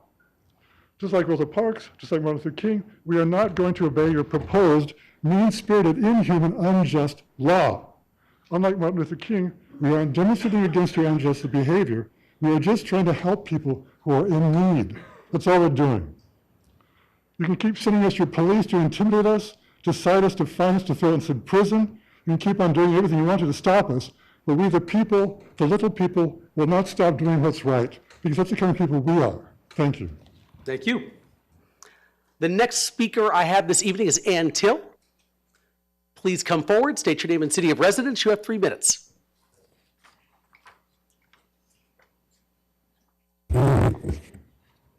Hello, I'm Ann Till, City of Tempe resident. And I was actually hoping to see a presentation of what this ordinance was about. It's kind of like planning does when they have a change. That would have been real helpful because I didn't actually get a chance to read it all. But I wanted to speak about it because parks are part of our community, and putting limitations like this on the parks really impacts our community in more ways than the homeless. For example, when we installed floating islands, we had more than 30 people there helping us out. When Keep Tempe Beautiful has an event, they can get 100 people out. We have neighborhood meetings, and those can have more than 30 people. We have potlucks. There's Easter and other holidays, birthdays, and even the 4-bench tables can end up with 30 people or more. So, limiting that really limits our ability as a community to use our parks, which are very important to us. As far as the homeless is concerned, there's other ways to go around this. You could monitor those areas. We have Mountain Park Health, who has an event on Tuesdays, I think it is, and we never see any result from that at Sella. So having the homeless around doesn't necessarily mean problems if it's handled properly. And that's, I guess, all I have to say, other than, let's not limit our parks let's solve the problem in some other way. So, Thank you. Appreciate it. That's all the cards I have. Oh, Mr. Caraway, please come forward, state your name and city of residence. You have 3 minutes. Good evening. Lane Caraway. I am a 30-plus year citizen of North Tempe, 27-plus year at Cavalier Hills. Part of my speech has been taken away by certain people already, but I think what we need to understand is the impact to the neighborhoods and the community. Oh, I'm sorry. Is that better?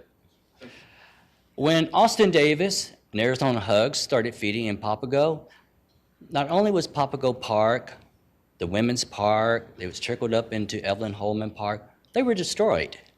My neighborhood was destroyed. How would you like to have 75 to 80 plus homeless? And I have to back up. These are not true homeless people. They're service resistant. They are drug addicts. And that's what needs to be brought more to the light. We're not talking about homeless. Tempe does more for anybody that's homeless that wants the help in this valley. So if you're homeless and you want help, you can get it at Tempe. But the impact to the neighborhoods has got to be addressed. I support this ordinance. I started talking to my neighbors a couple weeks ago, and they're like, okay, why are we doing this all over again? I thought this was a done deal. Well, you talk about working together. Who's suing who right now?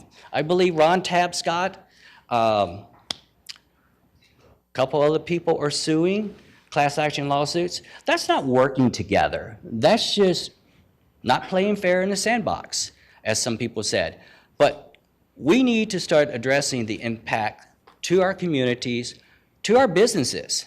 There are places I can't even go up in my area sometimes because of the people that are there. And once again, they are not homeless. They are drug addicts. And they can get help if they want to get help. The city of Tempe, you guys talk about working together. I don't see Tabscott, Arizona Hugs, any of these individuals working with the nonprofits, working with TCA. Where has that happened? It hasn't. And it's not on any part of anybody up here on this dais. It is on their side. They want to do it their way or the highway. Well, I want to say my community and the rest of the people up there, we don't want to have a repeat of a year or 2 years ago in our community. Our parks are finally starting to look better. Our neighborhoods are getting less and less of having people coming to our neighborhoods. I don't see these individuals coming to my neighborhood and cleaning up the mess, getting the drugs, the fecal material. Who's paying for the police officers that have to come in and take these people out of our neighborhood? Because they don't. As soon as you feed them, they go home. These individuals are still in our parks. Then they get, I guess I'm going to walk on up there, and I'm going to go shopping and go to QT or C. I know. It's over. Thank you, guys. Thank you. The next speaker I have is Paul Sacco. Please come forward, state your name and city of residence. You have 3 minutes.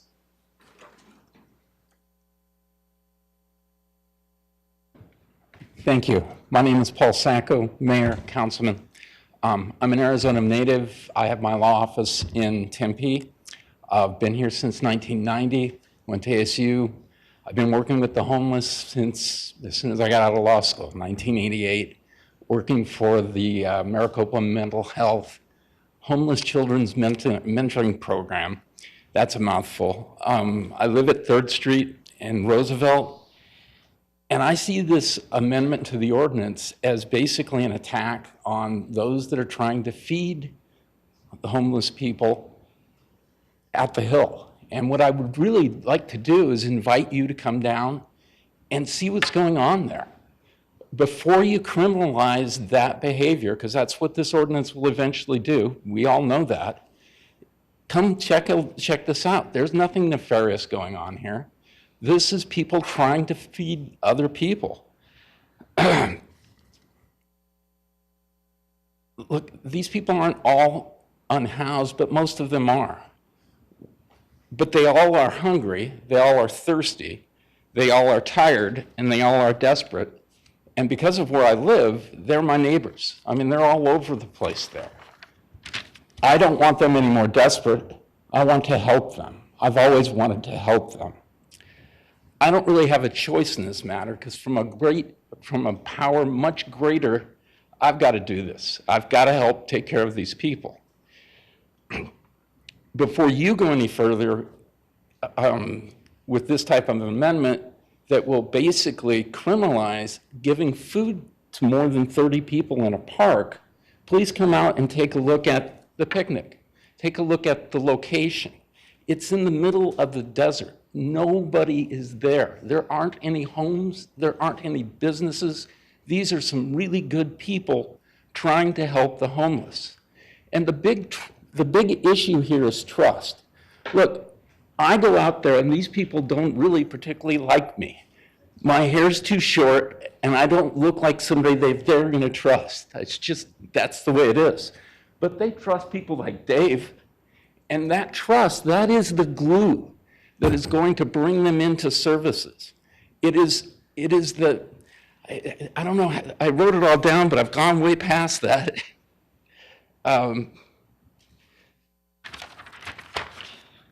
What did I write here? What the trust does is it creates hope for them. And basically, it's kind of the glue that brings sort of that next steps and pushes that with the fact that they're really afraid, really, really afraid of services. A lot of them do have mental health issues. They do have... I'm sorry, that's time. Thank you, appreciate it though. Okay, that's all the cards I have this evening. Is there anyone else wishing to address the yes, please come forward, state your name and city of residence. You have 3 minutes. Good evening, council members. It's Elvis again. What's being proposed tonight isn't just a policy shift. It's a response, a reaction to something beautiful. People in our community self-organizing to help others. Folks who saw suffering in public and didn't look away. They showed up with food, supplies, and compassion. They did what we say we want more of: citizen-led care, civic responsibility, community. Let's be clear, the language may not name unhoused or those helping them, but the intent and the impact are unmistakable. There's too many people here saying it. These rules are aimed at discouraging visibility, discouraging assistance, and ultimately discouraging constitutional acts of assembly, free expression, and mutual aid. This isn't the answer. Restricting where people can stand, sit, or serve doesn't make our city safer or stronger. It makes it harder to see the pain and the people that are right in front of us. We all want solutions. We all want a healthier, more stable Tempe. But that will never come from punishing the symptoms or the helpers. It will come from collaboration, care, and the courage to center people who are in discomfort. Let's not be a city that silences compassion. Let's be a city that builds with it. Thank you. Thank you. Is there anyone else in the audience wishing to address the council on this item? If so, can you please get my attention? All right, seeing that, I'll close the public testimony portion of the public hearing. Council members, any comments or discussion? All right.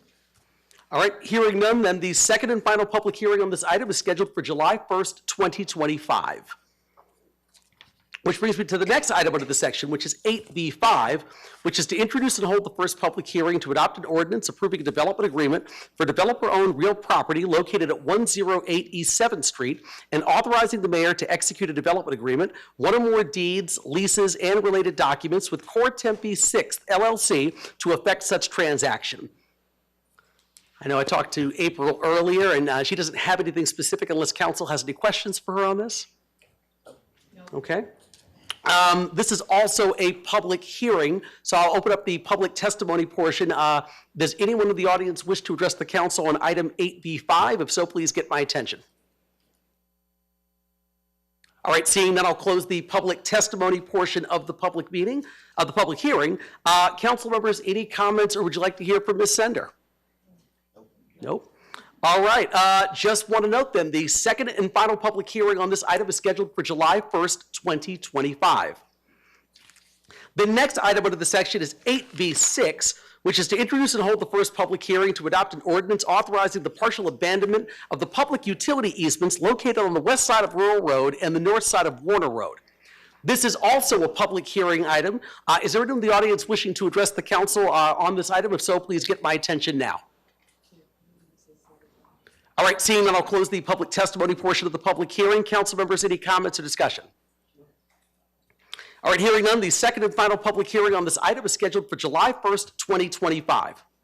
The last item under the section is 8B7, which is to introduce and hold the first public hearing to adopt an ordinance setting a salary rate for the mayor and city council. This is also a public hearing item. If there's anyone looking to address the council on this item, please get my attention now. All right, seeing none, I'll close the public testimony portion of the public hearing. Council members, any comments or discussion? All right, seeing none, the second and final public hearing on this item is scheduled for July 1st, 2025. The last section on the non-consent agenda is ordinances and items scheduled for second hearing and final adoption, so votes on these items will be taken tonight. The first item under the section is 8C1, which is to hold the second and final public hearing to adopt an ordinance addressing public health, safety, and welfare by amending the Tempe City Code, Chapter 13A, by adding a new Article 4, heat safety standards for outdoor workers. Any comments from council members or questions for city staff on item 8C1? You sure can. So, all right, so I'll go ahead and open up the public testimony portion of this public hearing. I've got one card this evening, and it's from Christian Bearden. Please come forward, state your name and city of residence. You have 3 minutes.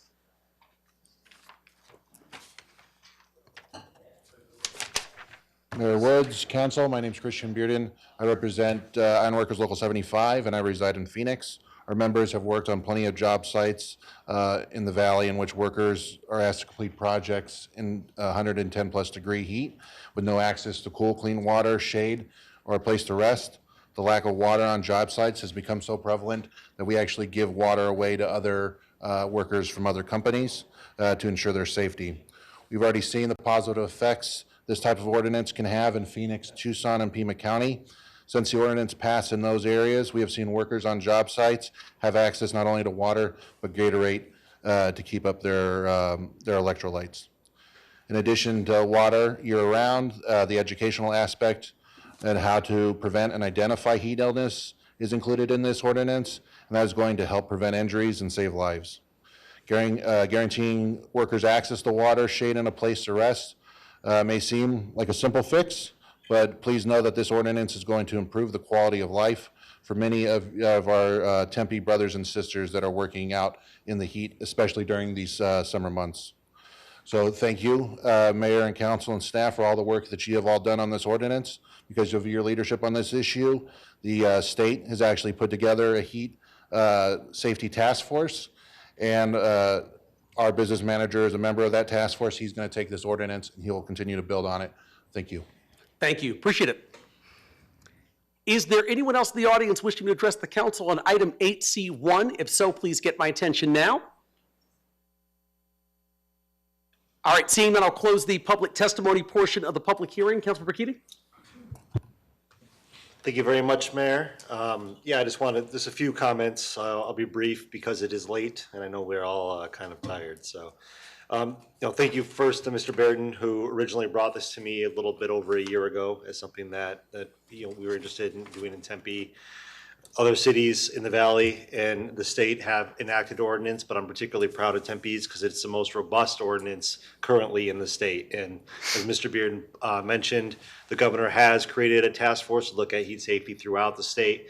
And I hope that task force seriously looks at Tempe's as a model for the state moving forward due to the protections it provides its workers across the board. Over the last decade, we've seen heat-related deaths grow in Maricopa County by an order of magnitude. And it was pointed out earlier by Mr. Bearden that the kind of common sense things that we are going to be voting on in this ordinance seem like they should already be law. Whenever you mention it to people, or whenever I've had those conversations with individuals, they're kind of stunned that it's not already a thing, right? Like, wait, you don't have to provide your workers water, you don't have to provide shade if they're working outside, and largely that is the case, but it will not be the case in Tempe any longer. So I'm very pleased with this ordinance. A lot of work went into it. I really need to thank our stakeholders. We had so many of them. We had so many meetings, lots of Buffalo Wild Wings, and among other wing establishments throughout the valley to discuss with our stakeholders. Staff did an amazing job on this.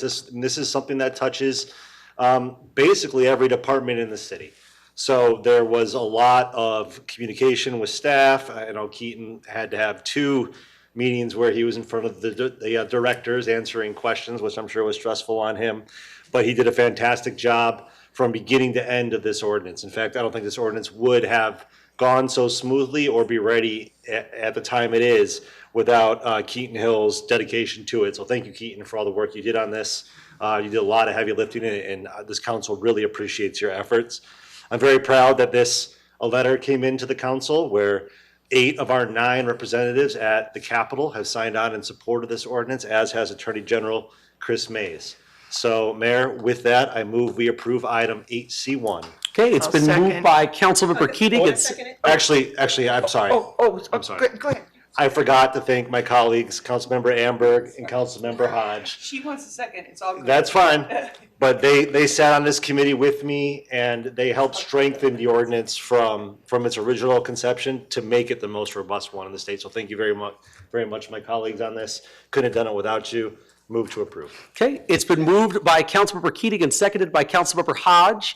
Any further comments, questions? Councilmember Adams. Yes, I'll be brief. This is so important, having worked in public works for many, many decades. It's just, it's great to see, and I know at the City of Tempe, we always took care of our employees, but we would notice that other independent contractors didn't always give them water and shade, so we did that for them also, and it's really, this is about saving lives. That's the bottom line, and safety and security should be our #1 concerns, and this really drives home taking care of our workers that work so hard out there, and I just really appreciate my council colleagues bringing it forward and nailing this down. I will be voting for this evening. Thank you. Thank you very much. Any further comments or discussion? Yeah, I have one. Councilmember Hodge? Okay, I just want to say on public, thank you, Rosa. You know, even though, people may say, we do care about our employees and we do care about people in the city, and so do you. So I wanted to thank you personally on the dais, that we do appreciate you and all the work that you and the city does together. So thank you. Okay. Thank you very much. Any further comments or discussion? Yes, Councilmember Amberg. Thank you, Mr. Mayor. I just want to reiterate how timely this is, since the citizens of Tempe entrusted us with so much money to repave all of the streets around the city, that this is going to be fantastic for those guys that are out there and gals that are out there doing the hard work for us. Thank you. Sounds good. Thank you. All right, any further comments or discussion? All right, once again, it's been moved by Councilmember Keating and seconded by Councilmember Hodge. With that said, please vote.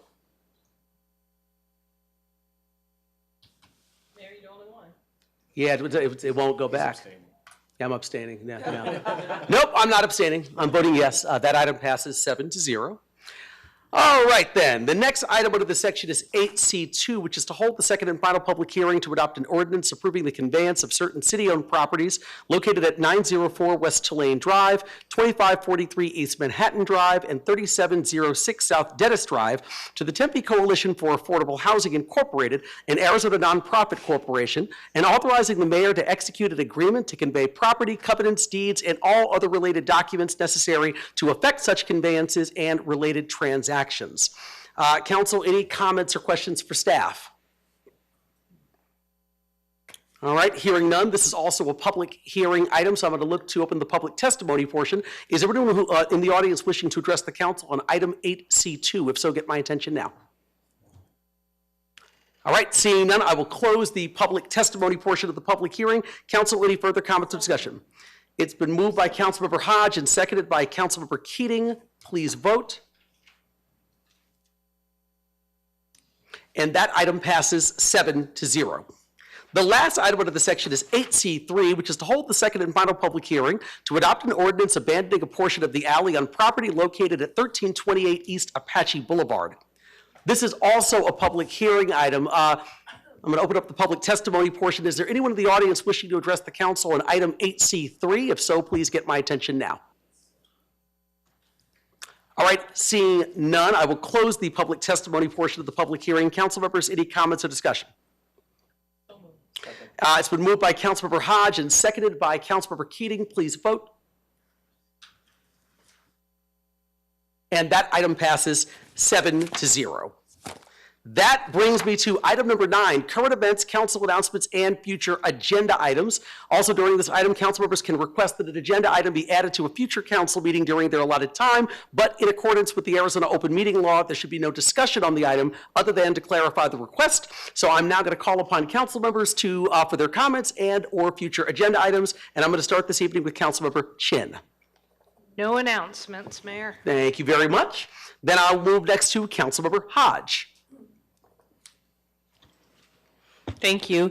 I want to start off by saying we have in the city of Tempe, Juneteenth is this month, and we have 2 great events. We have one on the 14th at 11 to 3 at the Tempe Historical Museum. If you do come, you'll get a chance to see Mayor Woods, myself, and Keith Burke read to the kids, and we'll see which one of us do better at that.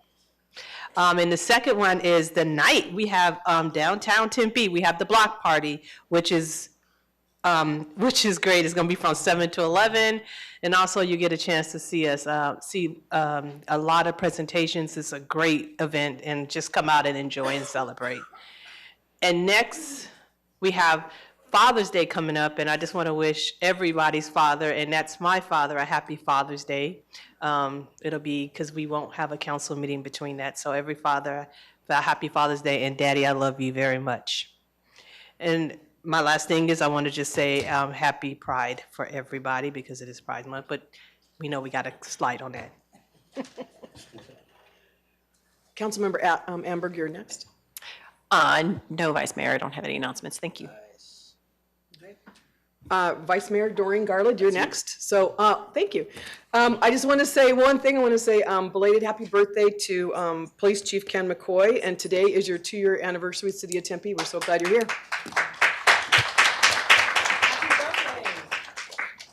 Next, we have Councilmember Keating. No announcements, Vice Mayor. Which means next up we have Councilmember Adams. Thank you, Mr. Mayor. Last Saturday was a dream come true for me, because we opened the Kiwanis Dog Park. After 6 years of working on this, we finally made it happen. And there were over 200 dogs and owners at that event. It was a huge success. There's a place for large dogs, there's a place for smaller dogs, and there's an agility test, or a test area that they can, go off all over. My dog would be way too scared to do it, but other dogs were having a great time with it. It's a safe and fun place. It's a great way to meet your neighbors. It's one of the reasons I fight so hard for dog parks, because you get to know your neighbors. Knowing your neighbors really helps with improving your feeling of safety.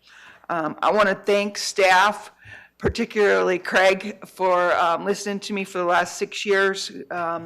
And thanks for making my dream come true, Craig. Next slide is the Pride Party. It will be downtown Tempe. It's hosting. It's the east of Pedal House. It's going to be this Saturday night from 7 p.m. to whenever it ends. It could be late, I don't know. We're going to have music, performances, and local art. So come on out and celebrate the love, diversity, and inclusion that our community has at that event. Thank you very much. That's the end of my announcements, Mr. Mayor. Thank you very much. And I don't have any comments this evening, so we'll move forward to item number 10, public appearances. Is there anyone in the audience who would like to address the City Council at this time? If so, please get my attention now. All right, seeing none, I will close that portion of the meeting and go to item number 11, adjournment. The next regular city council meeting is going to be scheduled for July 1st, 2025. I'm going to adjourn this meeting, but then we also have other meetings that we have to finish. So we'll take a minute and turn the room around.